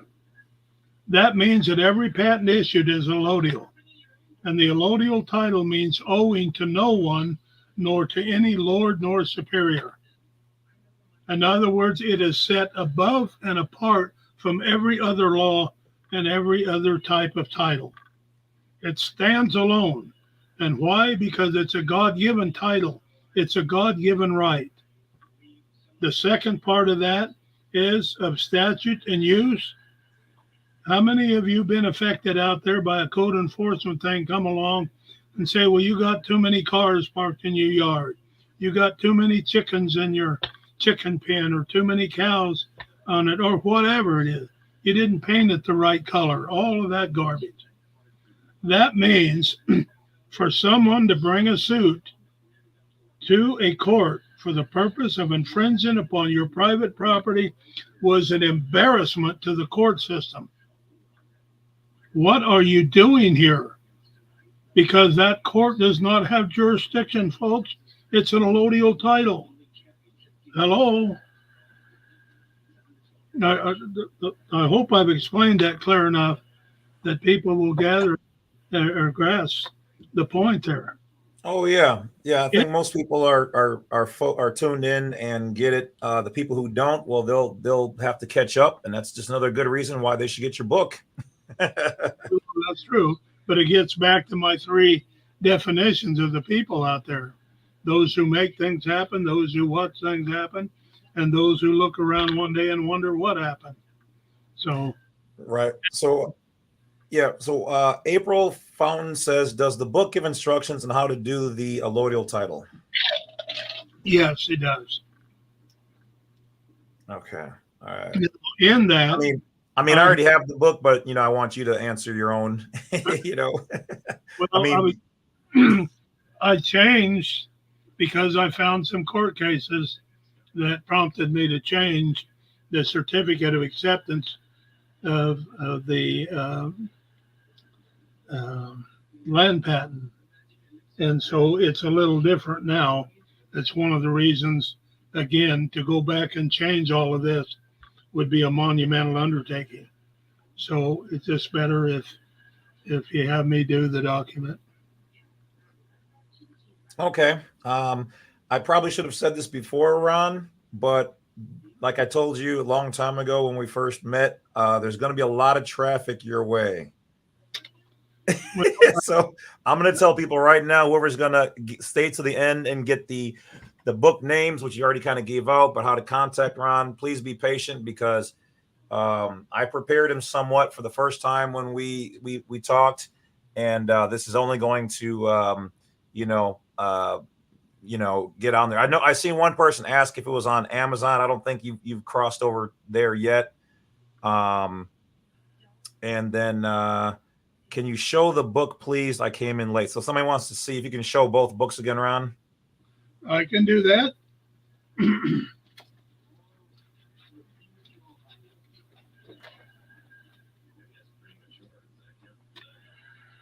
Okay, let me get out. Yeah, that's the one I have. Yep.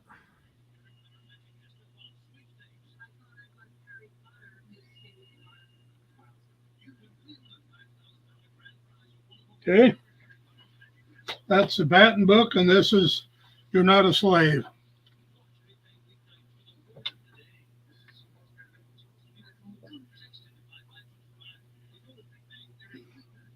Yes, sir.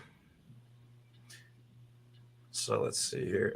Somebody asked, is the allodial title, which I already think I know the answer to this one, more powerful than what's called as a season deed? Yes. Okay, that I've never heard of. I mean, I would have assumed that the allodial title, because that's the master ownership, like the MSO, if you will, for a car, or the MCO. Right. Anytime you see a certificate of or whatever, that is a mock title, That's not your true one. Like at the hospital, the one with your baby feet is the master one. They offer you a bootleg version called the certificate of live birth, which is the next best private thing. And then they convert that into the birth certificate. So they're saying that we certify this, but you don't, from my perspective, if it's yours and you create it, it is you and yours. If you're asking for something from somebody else, they're bestowing upon you a privilege, license, or a contract of some sort. We are in fact the rulers and of all of this. But when we go to them, we accepted the free handout. We're exchanging something and we're getting slavery back in return. You're demoting yourself. Yep, very good point. Very good point. But in the book, you'll find all kinds of different topics in there. But I'm glad they asked a question about the page 33, I think it is, about the federal lien on it. It's against federal law to lien private property. So they liened what they're defining as public property. See, because I want to take it a step further. When the Administrative Procedure Act was enacted in 1946, they then started changing lawful definitions to legal definitions. Legal and lawful are not one and the same. Okay? Yeah. So, you know what the word legal means? It means to circumvent the law of God. That's what it means. Okay? So as a result of that, they changed land to real estate. They changed the enforcement, law enforcement to law enforcement rather than peace officers. See, they were known as peace officers before. Now they're known as law enforcement. Yeah, now, Leos. Yep. Yeah. They changed the coroner to medical examiner, which took away his total discretionary decision making of investigation. Wow. And now put it under the state police jurisdiction. So now the coroner reports can be manipulated, they can be withheld, they can be altered because of the police issue. So wow, yeah, that is fire, Ron. Yep, I've been seeing it. I haven't taken it to that point, but the same premise is on the stuff that I already know about. So why would it be just confined over here to what we do? You know what I mean? Like I haven't looked over there, but now one of the things that and I apologize for interrupting you. Jared says he says you guys need to change your vocabulary. He says it is Lloydial title, not alloidial. What do you have to say about that? He says find an old dictionary. Well, you can call it what you want. It's still the same thing. Okay. Let's see. The courts have referred to it as a allodial title. Much of the legislative history has called it a allodial title, but they can call it what they want, but it doesn't change the fact of what it is. Facts. Let me see if I have any more questions here queued. I'm just going to apologize for everybody. There's just way too many questions in this segment to get everybody. And but let me see here. Island Rose says in Nevada, I'm going down to the county assessor's office, and she goes, then is that right? I can only see 1960 to present online. Yeah, you have any thoughts on that? Well, the reason that it only goes back that far, that's when they converted over to the microfiche. Different states had different time frames. Now all they want to do, they're lazy. They just want to push a button, and they don't want to get the archive record books and open it up and do a little elbow grease and a little reviewing the records. So when they tell you they don't have any more of the record, that's an absolute fabricated lie. All the records are in the recorder's office. It's just some of them are in the archive books, and they're real thick, 5-6 inches thick. So, and most of those are all handwritten. All right. So the Ascending Ancient, I think they're trying to, as we have our friendship, they're trying to mix our work here. But Ascending says, does Ron Gibson travel without plates and a driver's license? I've had a driver's license for over 30 years. One's not needed because I'm not a driver. Nice. Let me get into that. The law states that a driver is defined as one that's in commerce. And Right. what defines one that is in commerce is predicated on multiple factors. Number one, somebody has to be paying you to get behind the wheel of a vehicle, whatever type it is, and that you're getting paid to haul people, commodities, deliver services, or whatever the case is. Okay? The second thing of it is, in a commercial vehicle, there has to be an ODOT number on the side, a federal um, identification on each side of your vehicle that identifies it as a commercial rig. In those cases, when you're in commerce, that's what it's called. Now you need a license. You do not need a license to do your everyday travel, your everyday business, whatever. It's only when you enter into commerce is there a requirement of a driver's license. Facts. That's One of the ladies in California who I was following before she passed, and we never got a chance to set up a live, so I missed that opportunity. God rest her soul. Was Jackie Fig, and she was one of the first people that made a video that I seen on doing right to travel, on enacting your constitutional rights. So that was a question I probably wouldn't have asked you, but I'm glad that that the person did, and I seen that. And I'm just gonna look here. There's another question where Lois says, "I bought the book 3 weeks ago. I haven't received it as of yet. How long till I get it?" So, if you want to answer that, Ron, I already know the answer, but you're more than welcome to field that one. Well, it should be forthcoming. One of the things that people need to understand, I send the books out only on Fridays. So if you send it your payment on Monday, it's going to be Friday before it goes out. And it takes anywhere from a week to 10 days, thereabout, maybe a little longer, depending upon where you're at, before it arrives. So just be patient. It'll get to you. Okay. I know mine took probably 2 weeks, but I'm on the other side here from where you are. So it does take a while. That's just how the mail works. So just be patient. But if it's not there in say another week, I would just say, shoot Ron a nice, email just saying, hey, I just want to follow up to make sure that everything was processed. Because he is getting a lot of orders, guys.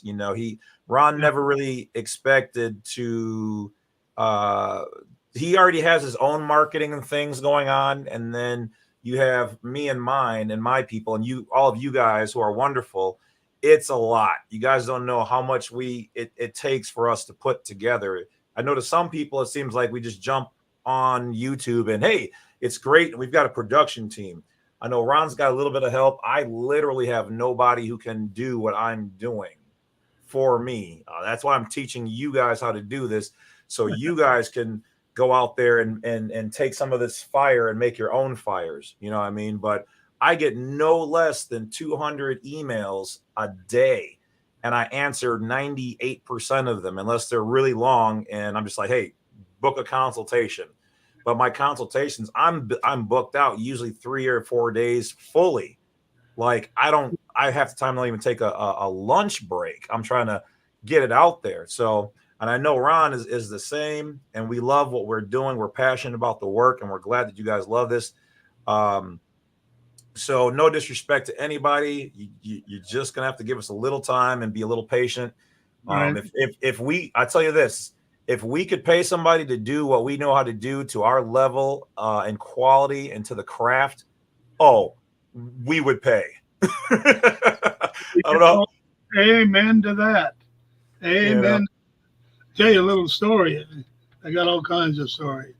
I was at a friend of mine's house here 3 or 4 years ago, whatever it was, and he had me do some legal work for him. And so I explained what it all meant. And here's where you sign. And we got done, and he grabbed the chair and he spun it around and set it with the back of the chair facing his chest, and he put his arms up on it, looks me right square in the eye, and he said, Ron, he said, who's your protege?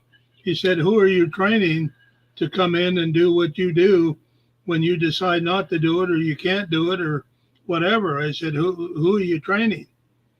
And I thought just about 2 seconds, and I said, Rick, let me ask you a question. I said, who do you know that has the background, that has the law background, that has got the background in dealing with these kinds of cases and all of that? I said, who do you know and has the time and the devotion to do this full time? And he pulled back in his chair and he looked at me and he said, I don't know of anybody. I said, that's my answer. I said, I wish I had 50 prototypes. I had two gals from San Diego came up to see me. I met them. I did a seminar down there, and they said, "We want to learn what you know." And I said, "Well, it's pretty involved, and I want you to think about it." They said, "No, we're going to come up." So about 4 months later, they showed up, came into my office, and spent half a day the first day and about 3 hours the second day. And I've never heard from them since. Mm. They found out that there's a whole lot more to this game than what they thought. This is not a cakewalk, folks. I mean, like James and I, we work our butt off to do what we do. And a lot of people get short with us. Well, how come I haven't got this done, or how come I'm not done with the patent? I take them on the first come, first serve basis. So I try to be fair with everybody. But these are legal documents, and it takes what time it takes to do them, folks. And I hope that you will recognize that and have understanding about that. But I'll get it done. But this isn't something you slobber through or do a half-ass job. And I've had people tell me over and over, "Well, can I just shortcut it here?" And I said, "Whoa, don't even talk to me. You go away, stay away. I'm not interested in shortcutting." I said, there is no shortcuts. This is as defined and honed as much as a document can be honed. And that's a lot of my doing, that I've shortened this process up to what it is today. So there's a lot to this. But again, it's a legal document, and you better do it right if you're going to do it yourself. Oh, yeah. So the whole thing, I'm going to field a couple questions. So I see a lot of people asking about some stuff, with, that I more so do than I know, at least thus far, that Ron does. I could be wrong. So tonight's mainly going to be just about Ron, what he wants to share. We just don't have enough time to go into everything. I mean, this man's been doing this for a number of years, and there's just no way he can dump all of his knowledge. So relax. We will definitely have another time when Ron is free to do this. I personally love it. We're not done yet, so don't freak out. As long as Ron's got some more time, we can do another half or hour and, try to give you guys as much as we can. But and I can only field so many questions. So if it's unique or interesting, I will get to it. But I just can't get to all of them. So I'm kind of cherry picking. And so just please be patient with me and the work, Ron and the work. It does take a lot of effort and energy. I know everybody's used to quick with everything, but it's worth the time, and it will be there. I would just tell people, even though, it should be there within 2 weeks, give it 3. I mean, even if it's 3.5, give it the time. It's coming. Even me, when I first met Ron, I was like, Ron, it's been like 3 weeks, man, and I was like, so I had to check in with him. He's like, yep, it's coming. Don't worry. By the time he gets it wrapped together, and even if he has all of them there, and let's say his publisher has to print more, and then they have to send them to him, and then he has to go, okay, I'm ready, and get them from wherever they're stored. And then he has to then get your order, match it all up, put it in there and get out. So, I mean, if somebody lives out by him, maybe you can talk to Ron and you can be his book person for cheap. But we're getting these things out to you, and it's quality over quantity. Okay, so you guys are getting something. But when you asked, yeah, Ron does do seminars, so he is educating people. I'm going to start doing some seminars, not as big as him and all over. But I'm going to start doing some Zooms and things like that. So it's coming. Just be patient. Like I said, we're almost at the point where we're going to give you the info on how to get a hold of him. And just keep in mind, guys, you guys have seen my channel. I'm not the biggest channel by any means, but literally 40,000 subscribers. So thank you for that. We've got another 38,000 who have not subscribed, who watch. So that's, almost 80,000 people who see this. And then out of that, say even 1,000 of you guys hit up Ron right after we launch. That's a lot of work. So just give him some time, please. And neither one of us are spring chickens. I think Ron looks a little younger than me with the hair and the jazzy shirt. So All right. So he might be a little quicker than me on some things, but yeah, Ron, feel free to lay it down. Like I said, another half hour is up to you. Anywhere in between, you let me know. And it's 9:30 my time, so we can run it till 10 or 10:30, and we'll call it. But we will do another one if Ron's so interested. It's at his leisure. This was a personal favor he kind of did for me. So I called in one for you guys. And let's just get some more questions going and let Ron have the floor. So Ron, take it away. Well, I don't want to throw cold water, but I haven't eaten since lunchtime today. So what I'd like to do, maybe we can schedule another one of these, but I want to get contact information because I need to go get something to eat. I'm starting to feel a little woozy. So if you want to contact me, you can do it by email. And my email address is as follows. Write it down.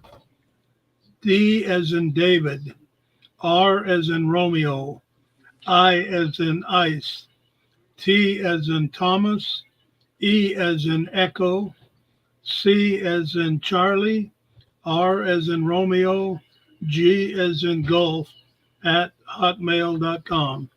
That's dry with an I, tech with no H, RG at hotmail.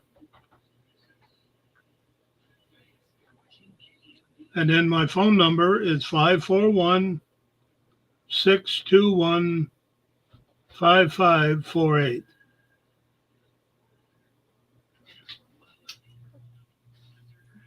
All right. So I got his email up. The code word is Badwolf in the subject, or in the body of it. And if you call, you can tell him that seen the live and that you're contacting to get more information. Ron, you are a god, because I know if I put out any of my phone numbers, I am not going to get any sleep ever again. Like the few people who have my real one that are my inner circle already. See that, and let me tell you guys something from my perspective. So the few people when I had my channel first started who got my original number all the time, 2:00 in the morning. Hey, what was number 11 again on the passport? I'm like, who is this? Or a Saturday night, it's 11 o'clock. I'm out drinking, partying. I'm dancing up on the dance floor. And I'm thinking, it might be Buzz. Oh, who is it? Yeah. So, hey, Wolf, this is so-and-so, one of your viewers. I just want to let you know that. I'm like, bro, can I get back to you Monday, or something? So, but I will say this, guys. Please be respectful of his time. Hopefully Ron has a separate line for private and other matters, but use it responsibly and don't be patient above all else. Be nice, be polite, be patient. And Ron, you're on what, the West Coast? Yes, Pacific time. Okay, so he's Pacific time. So, just normal business hours apply. If his box is full, understand that he'll get to them when he gets to them. So email him, and then be patient with the emails. You know what I mean? It's all we ask is that we don't mind doing this, guys. We love this. We came into it by the grace of the universe, and we had a certain panache for it. So just be respectful, be patient, and everything will, it'll happen. We'll get it. So that's about it. Ron, I just want to give you the floor to tidy up any last things you want to say, any upcoming events, any other, whatever, just close it out. My show right now is your show. This is the Ron Gibson takeover. So feel free to share that. We'll let you go and eat and get some rest. And because you're going to need it, because you're about to get that. Remember, I told you years ago, I said, we're going to work together on this, and it's going to do something. All right. So Ron, take it away, and then we'll close it up. And, but if Ron's willing, we will do this again as soon as he's ready to do it. It's game on again, because he's got more. No, I enjoy this. And again, I want to give you a special thank you from the bottom of my heart for allowing me to be on your program here. But I want to say, folks, in closing, trust me in the fact that they're coming after your land.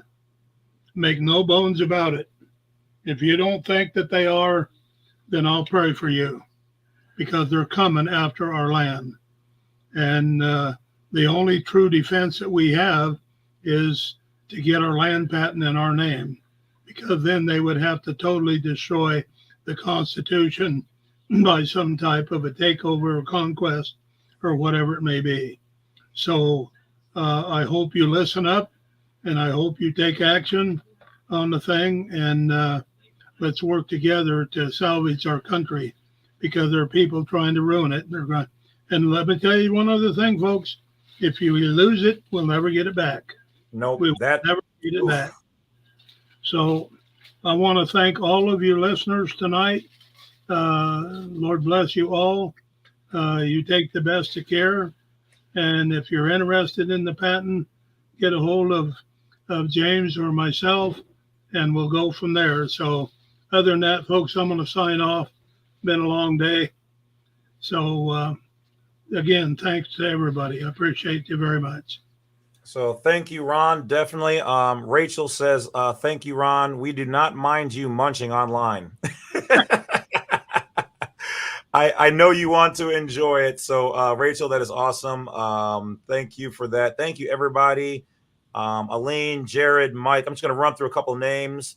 Lady, Knowledge, Clint, Miss Skill, the Gamer, Adam, King, SZA, Politically Incorrect, Hip Hop, Dia, Matthew, and of course Rachel, Alchemist, TH, Adam Pro, Rima, Fact Check It TV. You're always there. Thank you, and LW, Lisa, all of them. So thank you guys. That was awesome. Ron has given us more than I expected. He's had a long day. Like I said, he literally minutes before we were doing this, he literally was at the hospital making sure everything is good. He had a checkup and a little, whatever, just to make sure everything is good. You got to do that, which I recommend for each and every one of you guys to do. And he was like, yep. He's like, don't worry. I should be able to do it. It might be a little late, because you know how those places are. So once again, thank you for the chat. I'm going to hang out for a couple more minutes. So now I can start fielding some of the questions about stuff I know. And then if, some things that I've learned from Ron, I may not have all the information. Once again, here we got fact checks, got that up there. Appreciate you. People definitely, I'm just going to run through and flash some of these. Yep. Self-care first. You got Albert Taylor. All right. It's been a while, Albert. Always appreciate you. Know each other a long time. The notice and effect of the land patent and grand public standing in the books in all states except Texas. Can you give some more information? We just missed Ron. He probably could have fielded that one way better. What's going on, Cash, than I could. We know that from what I was reading, Texas is what was it? It's somewhere in the comments. Somebody had mentioned that they basically were doing their own thing, so they're a little bit different when doing the process, but the merits are still there. And if you contact Ron, if you want that service done for him, by all means, give him a call or an email. The email to me would probably be better, because his box is going to fill up. Okay. And, it just is what it is. But the whole thing, guys, is that when we're doing this, it's so that you guys can take some of the fire that we have, that we've spent our lives doing. I've been doing this stuff since I was 9 years old. That's why I'm good at it. Okay. And we can't carry the torch forever. Ron's going to eventually retire soon. I've got a good number of years to still do some of this, but even I'm going to retire. Okay. The channel will be up as long as there's a YouTube, or I can move it to a new platform. But you guys have to learn this. And once you guys learn it, then you guys can spread it. And he's not kidding about what he says. You can look at the history of almost all these other countries. You know, we know what's past what they call the fifth veil. If you don't know what the fifth veil is, it's very similar to when you watch the Fresh Prince of Bel-Air, and all of a sudden he looks directly at the camera. So instead of acting and saying, "Oh yeah, you know this and that," okay, then he goes, "Yeah, but y'all know what I'm talking about." That's breaking the fifth veil. Okay, that's also why, like in the comic books, if you ever watch Batman and Joker, the Joker would stop and look at the print, the window to the other side, and the reason why the Joker would laugh is because he knew that he knew the comics were fake, and this is why he was crazy, is because he could see through the fifth veil, which is why Badwolf crazy, you know. And he would know that everything he's doing in there isn't being done to a real person. So that is you have no idea how much truth there is to that in what we're doing. That's why we're trying to get you guys to see through the fifth veil. So I see Miss Arul said, I emailed Ron. You didn't get anything back. Follow up with him. Put in your contact information. That's a big thing. Woo, hold on. All right. So he told me about this a while back. A lot of people are contacting him, and you're not leaving a name except for your email name. You know, like don't have, Thundercat Smith 72 at Hotmail or whatever. I don't know if that's a real one. If that is, I apologize, whoever's got that. Whatever your email is, and then not put your real name. Okay, he's not going to sell or use your information. So your real name, your address, your phone number in case he's got a question, okay, about it. So real name, address, phone number, any other pertinent information. If you like, hey, text me, put it all in there. Okay, he's old school, so he's going to, mail it out, and all the information has to be correct. And so, just for some people, yes, his prices have gone up a little bit. They're not bad for what you're getting at all. Okay, so I mean that's with everything, even for me and my consultations. Albert says, or like the fourth wall. Yeah, a lot of people haven't even got to the fourth wall. You know what I mean? So, but we're gonna get you there. All right, you're starting to get glimpses. All right, so some of you guys are talking amongst yourselves in the comment section. Yeah, by all means. I mean, I'd hate to tell you guys to share emails, or especially not phone numbers on here. I can't protect you and your info. That's why everyone around was like, yeah, here's my phone number. Like, I don't know, bro. That's on you. But yeah, if you guys feel okay with sharing your emails and linking up to work together, that's why I do this platform. Okay, eventually I might do like a Facebook page. Right now we've got the Telegram group on Telegram, and that's Badwolf unincorporated. So Badwolf space unincorporated is the main one that everybody in general are going to. I am in there sometimes. I have admins who take care of a lot of the work for me. I pop in. I just can't do all of it on my own. And like people were commenting, oh, how come you don't have the comments always on? I like to be able to have them here so I can field it. And the spam bots and the other attack bots from other channels and other institutions or whatever else, and all that junk and trolls, I like to be able to control. This information is for education and entertainment purposes. These are my experiences. This is his experience. Always vet your own work, our work, and any other channel, period. I don't care. Vet their information. Don't just use it and not know what it is, because it could be fake. It could be off. Do your own research. So let's see here what we got. Lots of comments. Thanks, James. Here we go. I'll just flash a couple of these. He's old school as Mail's Hotmail. Yeah, I had one of the original Hotmails. Okay, just to tell you how old me and Ron are, we have been around before there was an internet. A lot of people don't know that the internet was around a lot longer than when it became public, but it was everything was .mil, MIL, because it was all military. All right, and I don't even know. I think I was in what was it? I don't even remember when it finally formally came out. But anyway, it was a long time ago. Somebody said email and number again. I did not get his number, so you're gonna have to go back for that. But the email, oh man, where was that? I don't think I started.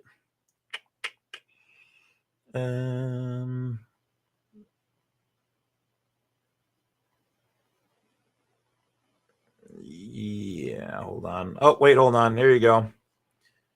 All right. So once again, thanks, Fact Check. Appreciate you. You saved me some time. So thanks for jumping in there.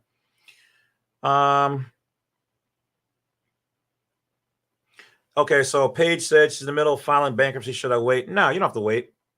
No. In all actuality, a judge, a judge basically said that they don't know why we do things like filing bankruptcy because he goes, you guys can do it for yourself. So one, not only can you file bankruptcy on your own, but you can also authorize all of your creditors to discharge the debts. So look up discharging the debts. I have a video on it. I'm sure by now other people, you guys may not know this. There's a lot of people with other channels out there who are gurus who will watch the information here and take it back to their channel, not say thank you or I got it from the wolf. But you know what? Some of them do. So I'm not saying that. I've even had some of these other gurus do consultations with me, but remember, if it's not something I specifically talk about or make a video on, I may not. It takes me a while, not because I'm slow per se. I know it's a bad term, but it's because I like to vet the information. I like to call the IRS. Hey, what's up with this? So if I use it for this, blah, blah, blah, which is all stuff that you guys can do as well. Don't be afraid to call these people and ask questions. Yes, some of the low-level functionaries may lie to you, or they may not understand what you're trying to convey. You might have to ask for the manager. Who's your manager? I want to speak to them. Well, I usually feel this. Well, you know what? I last time I called, I spoke to a manager. What's his name again? Yeah, he told me I should call him back if I have any questions. Or who's your manager? Blah blah blah. You hang up the phone with them. You call back, and then you ask for the manager by that name. Okay. I used to be in phone sales. I sold hundreds of thousands of dollars. So I know how to talk to people. I know how to talk to them on the phone. There's a difference in how you talk to certain people. I have a burner phone and email to share on YouTube. Yeah. I do now. So the number that people get of mine is the burner. And for the record, I do not check that. I do not check let me say this correctly. I call out on it, but I have it turned off so I don't get the ringing or the text messages or any of that stuff, so I use it to call out.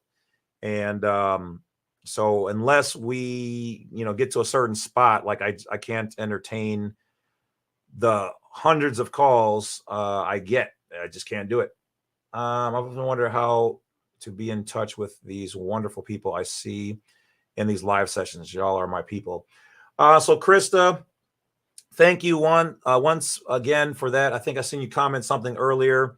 Yeah, if you want to share I tell anybody, if you guys ever want to get with these people, you can share your email here, or you can hit them up on Instagram. A lot of these people, I think on Instagram, I think mine is James C. Lovett on Instagram or something like that. And then I'm setting up a TikTok. I think I have one set up now. It might be under just James C. Lovett, so you can look me up there. And if not, it would be under like Badwolf or something like that, or James C. Lovett, the Badwolf. I'll have more concrete on that one. Well, here, you know what? Hold on, let me see. Give me a second. I never used that. Like I said, I just literally started it. So,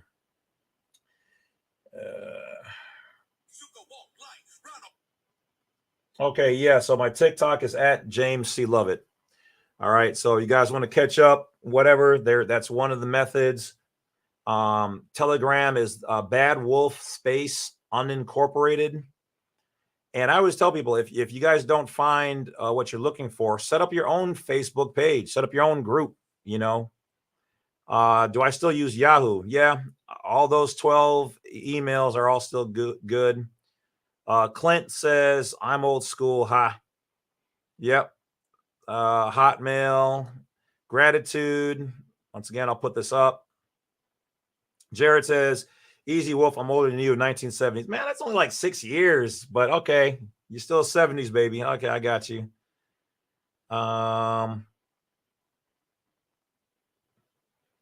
Do I know if Ron became an attorney general? No. Not that let me say this correctly. Not that I know of. Okay. So politically incorrect says the passport is a false flag. You know that because you have to renew it, keep leading you along the real fix. Okay. So yeah. Okay. So here's the thing about that. So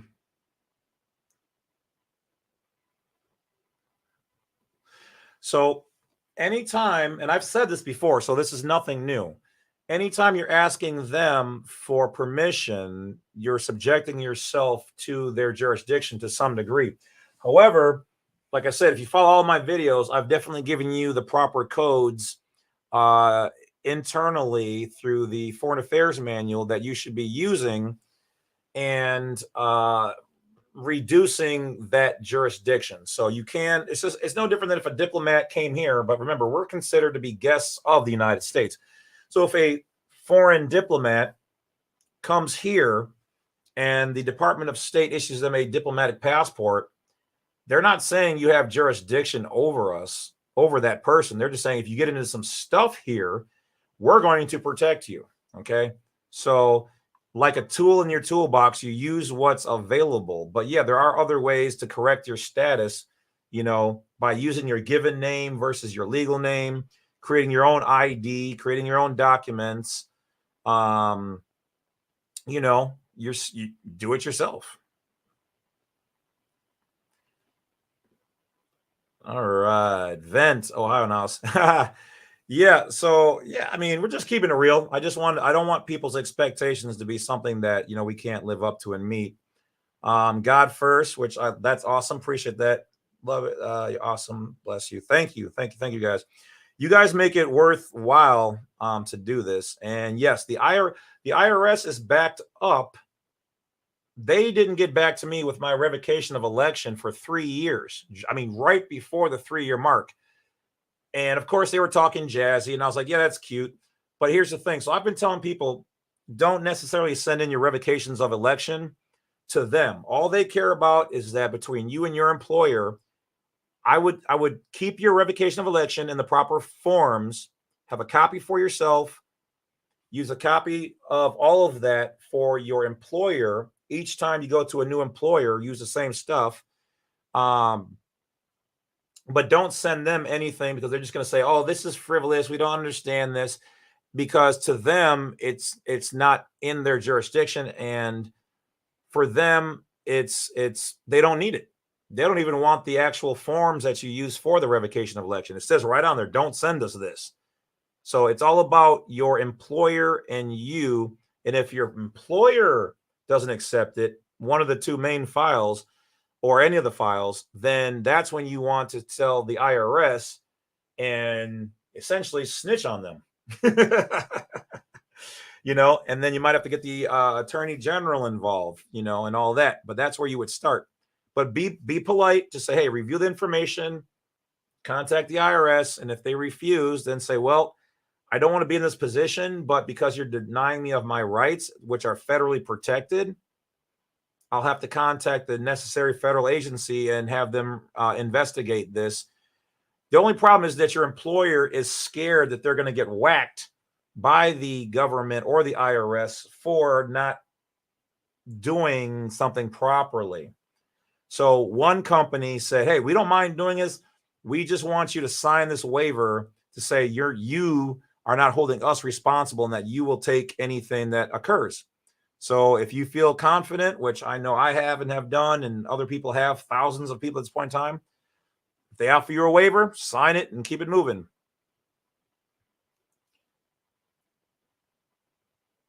I'm trying to free from the big island. Yeah, it's interesting. So how they phrase those things and the perceptions. You have to understand that Washington D.C. is its own private, well, I guess corporation, privately owned, and they're on the water. Okay, so they consider us to be the outland area. Okay, you guys have to understand these terminologies. That's how they're able to write. I get it. Okay. And once again, I'm not embarrassed about showing any of my imperfections. I am dyslexic. I do read things backwards. I have to really focus on reading things from left to right. Otherwise, I read them from right to left. And I can write ambidextrous. I can write with both hands either way. Okay. So when that was a bad thing as a kid, they forced me to use my left, right hand and to, do things a certain way, but it's only been a benefit as I've gotten older to be able to read this. Like I said, I do speak different languages, it's a polyglot is what it's called. And so certain languages out there, they do read from, right to left, like Hebrew. I don't know that much of it, but I know how they get down, and you've got other languages that do that. So Lois says, thank you, sending love, you're right. You're one bad wolf. Well, one of my last clients said, you're not that bad. And I said, that's because that's our relationship. To the other ones out there who don't understand what's going on, I'm very much the bad wolf. All right. But to you guys, I'm just the wolf. All right. Or James C. Lovett, James, are those bonds or IBOs? Do you use the bonds or international bills of exchanges to discharge? Yeah, I have in the past. Now that I have most of my things all taken care of, I'll be honest, I haven't used a lot of them. But when you say bonds, you have to make sure that they are cashable bonds and that you have the ability to do so with them. The international bills of exchanges or promissory notes. So promissory notes are really for debtors, and to discharge or pay, discharge debt is a better way to say than pay. The international bills of exchanges are for purchasing, but a lot of these places, the banks, who are the only ones who really use them, they are the only ones who really know how to monetize them. Whether they do it legally or illegally, that's a whole nother subject. But if they honor them and they do the right thing, then yeah, you can discharge a lot of things. A lot of the problems people have is a lot of places you're sending them into the low-level functionary for like a normal payment. You're gonna have to send them to the CFO if you're even going to be in the right area. There's a lot of little things behind that. Like I would send it with confirmation of delivery. I would make sure I have some kind of number that I can use to track it in case they do me wrong. I would make sure that I'm informing them that if they do not return this, this is considered legal tender for all debts, public and private. So yeah, there's little things like that I would do. But yeah, you can do that. Kiana Jones. I haven't heard that name in a long time. I wonder if I went to school with you a long time ago. But anyway, any advice for a newbie? I would get a Black Laws Dictionary. This one right here. This is the newest one. It's the 11th edition. It's about $94.25 on Amazon. I would get it, and I would start to familiarize yourself with the words and terms in there. Look up every term. Just go through. What does drive mean? What does person mean? Look up contract. You will be surprised how different their words are, which is legalese, compared to what we think they mean. Because what you think don't mean nothing. You got to know what they mean, so then you can interpret it to yourself and you can move appropriately. But otherwise, I would say just watch as many of my videos as you can. I try to make them a little funny, educational, and short. So I know there's a lot, but where are you going to get knowledge from somebody who's done this stuff? I'm not watching other people's videos and making videos based on there without vetting the information, you know? So, but watch everybody's stuff, but vet the information for yourself. Vet. Look it up for yourself, research it. But first, you should really get a Black Laws dictionary so you can get familiar with the terms and how they use them, because they will mean different things inside of their jurisdiction versus what we, the people, literally we the people, believe that they mean. Also, I would use, there's a guy by the name of David E. Robinson. He's got a lot of good books on Amazon for dirt cheap, but some of his terms are outdated. Some of the codes are outdated. So once again, double check before doing things. I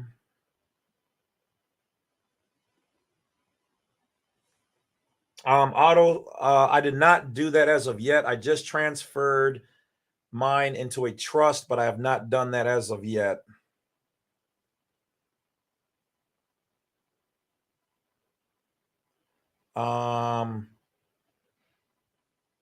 I wouldn't pro se in court. I would sui juris. If you're going to write things up, you can use the old passport, or have old passport under duress until the new one comes. Okay. Yeah, you can use if you didn't do the old one the proper way, then yeah. But still, yeah, create an affidavit and get it notarized, or put your thumbprint on there in red print, telling them who you are. You can always declare to them who and what you are.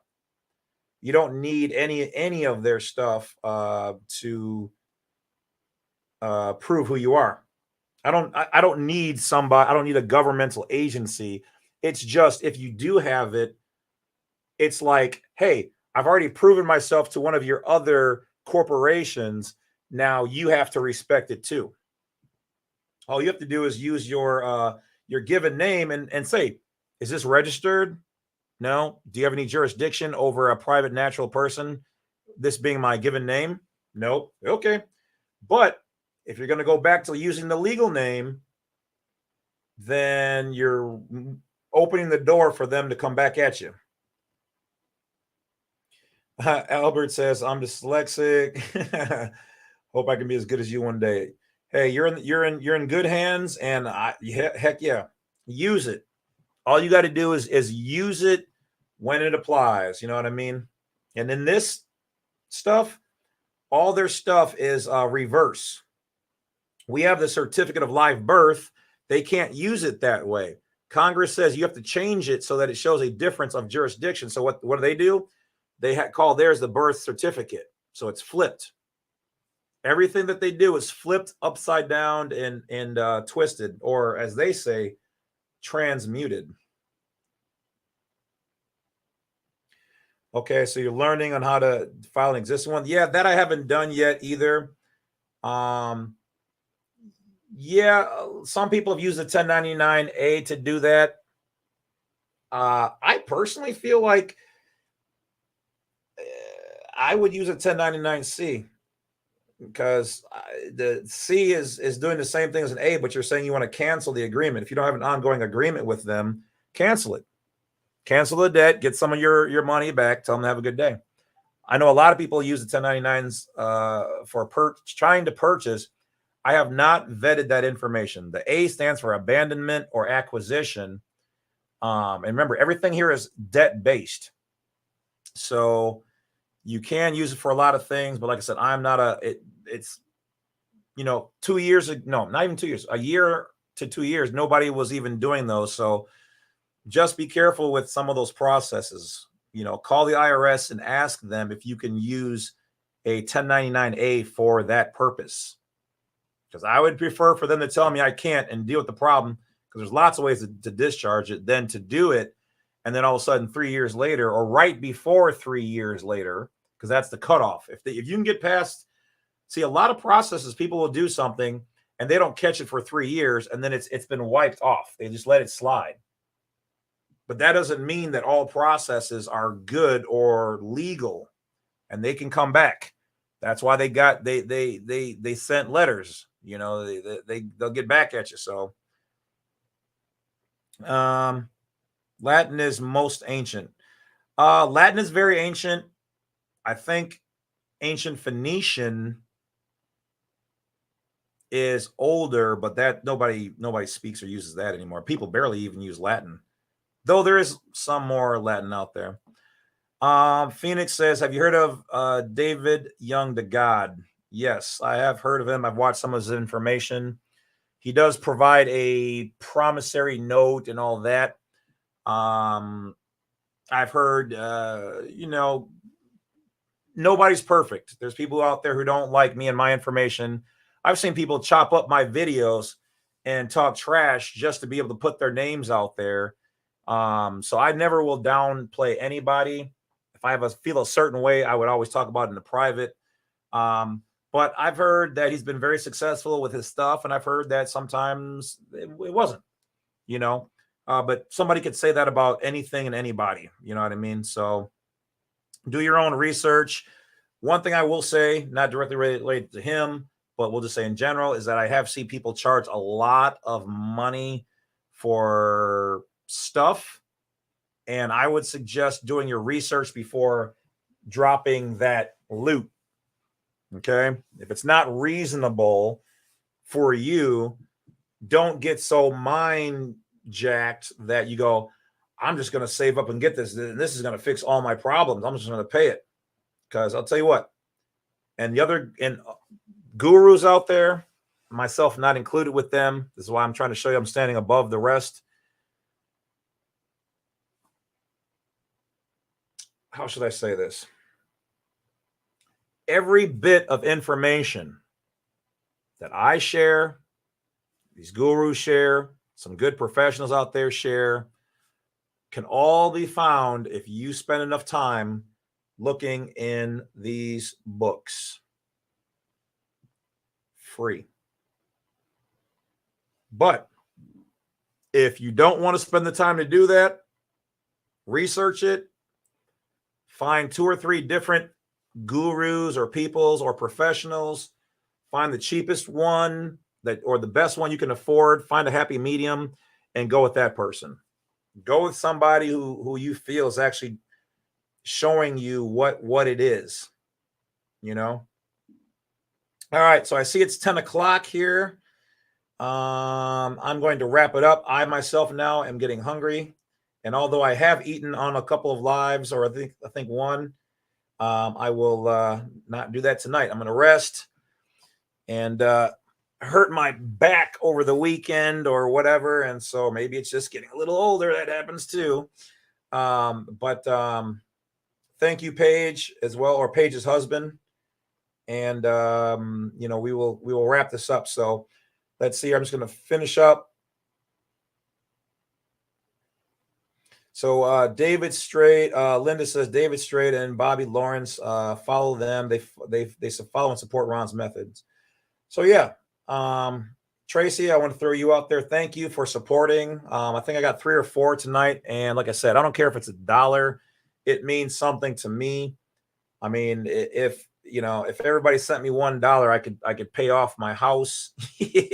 But hey, speaking of which, I don't need to, because I had my guy Sean Adley do a securitized audit on my mortgage, which finds all the fraud and defects in there on a professional level. So you can go to mortgageauditsonline.com. Tell them the Badwolf sent you for the discount over there. And here, I'll pop up the little banner. Like I said, I'm not getting paid for advertising this. It's just, but certain services can be, you know, I'm not going to say I don't if you do certain services, but not all of them, at least not at this point. But yeah, so check him out. Tell him the Badwolf sent you, get a discount there. Otherwise, let's see. We're going to finish up with some of the last comments. Clint, good night, everybody. Sir John said, I'm behind on taxes. I would look into, like I said, from what I've heard, entertainment only. If you were to send in, let's say, a 1099-A, you'll find that they will refund you up to 30% for the last 3 years of your taxes. Okay, this is just what I've heard from clients. It's not, don't take it as fact or law or anything. If you do a 1099-C, you can also get some more money back. But I think most people are for that because that's ongoing. It's a 1099-A. Drink more water for the back. Thank you. You're probably right. I've been active and running, and so I probably have not been drinking enough water. So thank you for that reminder, T. I definitely appreciate you. D says, put some heat on your back. Yeah. See, like I said, I'm not like other people. I ain't shy. I got a back thingy. I just didn't want to put it on while I was on with you guys, but I feel like I'm at home with y'all. I'll put it on right now. You know, I ain't that way. So we got Russell. All right, says that. Thank you. Have a good night. So, all right, guys. Yeah, Albert sent. Thank you. Thank you as well, guys. Appreciate you.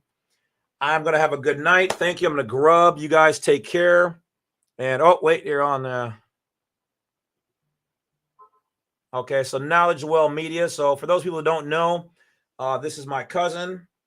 And so if you want to have trusts done, if you want to learn more about how to move in the private as well, hit him up on Knowledge Well Media. This is his YouTube channel. We keep everything separate, so I don't make anything off of what he has. This is just for you guys. Like I said, we don't mix business. And so whatever you guys do over there is what you guys do over there. Whatever you do here is what we do here. But we're all in this together. So if you want your trust done, you want to find out more about grammar and syntaxing information, his experiences, you can feel free to contact him. His name is Courtney. And you can just tell him that the Badwolf sent you. And he can help you out with a lot of those trust questions. Matter of fact, when I have trust questions, I either go to him or I've got another buddy. He's got a channel. He goes by the Fearless Floyd Show. They're both fire people. They know what they do. They do things a little bit differently, but it's all fire. So Jared says you need magnesium. It's funny you say that. I just picked up some magnesium supplements. I just bought a dash cam. Yep. If you're going to be doing Right to Travel, it does not hurt. Thank you, Jen. Definitely one of my favorites out there. I appreciate you. You're awesome. Thank you for the support for all the years. You're a member of COS. Yeah, of course. What if you're a member of the COS? Well, for that, Albert, I'm sure there's something that can be worked out. So holla at your boy. Moon God says hello. Yeah, I did mention that a while back. As education, I'm not saying do this, but let's just say I'll say this. I enjoy watching Harry Potter because you know that pen that they talk about that has invisible ink. That's an interesting thing that you can find on Amazon. That's all I'm going to say. Don't use anything here for inappropriate means. Magnesium oil is a little better. Skin is the biggest organ. True. Facts. Magnesium and calcium. Yeah. Okay. Oh, both of them together relaxes the muscles. Okay. Epsom salt bath. Yeah, I got a tiny tub. I got an old school house. If I get in there, like only my son, I'd be like this. It's tiny. Like people must have been tiny back in the 40s or 50s when they built my house. But you know what? I'll tell you the truth. Like I said, I'm open about mine. I don't care about laughing at myself. I did try it. I did try it. I'm glad nobody got no video of it. I literally, my back was hurting. My shoulders were tight. I get in there. I was like all the way on the back. The water barely came up to my belly. I had my hat on my head. Like I was just like, my feet, all my whole lower half of my body was outside of the tub. I was like, oh man, this is so bogus. Then I had to like sit up to put most of my legs in there. So yeah, I'll just have to get my hot tub working, or just take some magnesium and do some of these things you guys are talking about. And then politically incorrect says, thank you for knowledge, sir. Yes, yes. So also, yeah, forbidden knowledge. Yep, that's good too. Another good channel I like to watch. So all right, guys, we are at 4. So we're heading past 10:14 p.m. So thank you. I'm off. I will be bringing you guys some more. I'm gonna have a fire video for the passport process. T says stretch more. Yeah, I've been kind of slacking. I hate the cold. I hate the cold. So everybody have a great night. The passport process video is going to be fire. We're about to set things on fire. And I've got about 5 or 6 more videos I'm going to launch right after I finish here. And I'm going to take a break for about another month, maybe 2. I'm going to get to reading some more of these books, bring you guys new information still yet pertaining to this channel. I'm going to be on blacksite32.com. I'm going to get some new things, more free files coming within the next 2 months. Probably the next month, but just give me some time. Got lots of stuff. And then I'm going to start putting more videos on things in general on the Badwolf Media channel, which is my backup channel on YouTube. So thank you for the thank you for the advice. Thank you for the blessings. Thank you for mentioning my back will be better tomorrow. So stretch backwards. Thank you, Monica, Adam, Jim. Man, you guys treat me better than most of my real family. I'm being for real. There's a couple that are like awesome, but a lot of them are just like, we don't understand that stuff, whatever. So pineapple juice, okay. Monica says, I love you all. So she's spreading the love amongst the whole community. It was great. We only had like one troll and I think 2 bots or something like that. So that was not bad. So everybody, Indigo, I see you. Everybody have a good night. Knowledge Well Media, my cousin, I'll pop you up and we're gonna, go ahead, add your link, bro. We're fam. Go ahead, get it in. You know what I mean? How are people, they can see it. So yeah, throw your link up there. Go ahead. If people want to throw up your, if you have a website you're promoting and it's not, spammy or whatever else, yeah, feel free. Go ahead. I'll stay on for 5 more minutes. And we're going to dedicate the last 5 so you guys can share whatever contact, your YouTube, whatever. So I'll give it 5 more minutes to share info, and then I'm going to call it. And this is a copper cup. I recommend everybody going on Amazon. I'll probably have an Amazon link where you can go through there and do a little shopping. Helps me a little bit, helps you guys. And then, but yeah, get a copper cup because this will help you. There's many benefits to drinking copper. I won't go into them right here now. I don't want them to say I was trying to, this or the other, but yep, feel free to get a copper cup and drink out of it. There's a reason why they used to throw pennies into wells a long time ago for the properties of copper and how the water in there, when you drink it, affects you. So yeah, definitely good night. Carissa, peace out. Thank you. T, anyone have a Telegram page? So the primary one is Badwolf space, then unincorporated. Look that one up.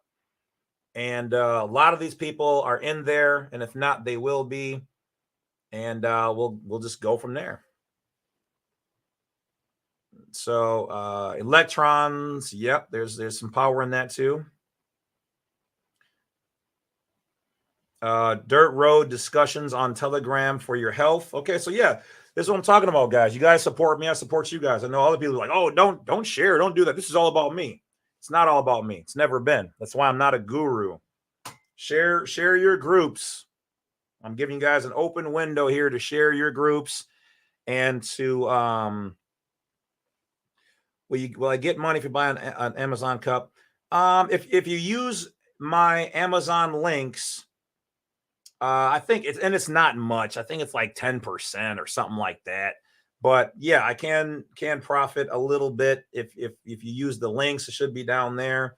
But as for this is not a paid endorsement for Amazon or whatever else. Like I said, they don't pay me to do that. But yes, if you use any of the links at the end or whatever else, then that can and will help. There's also links directly on blacksite32.com. There's also discounts. And thank you for the people who've used the discounts for Uber or, getting your teeth done. I have all kind of stuff on there that you can benefit from. Get some shungite. Yep. Grounding shoes. I just made a video on grounding when I sleep. Okay. You connect a grounding strap to your wrist to the pipes in your house. And let me tell you, that will help to do a lot of, if you haven't had a good sleep, let's just say, I recommend doing it and for 2 days in a row. And then the third day going back to regular sleeping without it and see how it affects you. So, all right, we're going to give about 2 more minutes and then I'm going to close it out. Monica says copper bowls will keep your fruit and veggies longer. Okay, that's really good. I didn't even think of that. So I got a copper cup and I got a copper pitcher, for water. Everything I have that comes out of my house water-wise is filtered. The sink has a filter. The refrigerator has a filter for the water. The bathroom shower head has a filter. Okay. Monica says, what's your Telegram group? Once again, it is Badwolf space unincorporated on Telegram, Monica. What's the band made of from when you sleep? Well, Albert, if you remember, like in college, it's just the regular grounding strap for electronics. You can just type in grounding strap for electronics and you can find it. You might have to put a special clip on the end. That's what I had to do. Okay. Thank you. There, Miss Pennington. Miss Pennington, I thank you in advance. So that's the actual link. If you're looking up as a bland search, you might have to put a space in between the word Badwolf and unincorporated. I never looked myself up, but I know people said they had to do that before.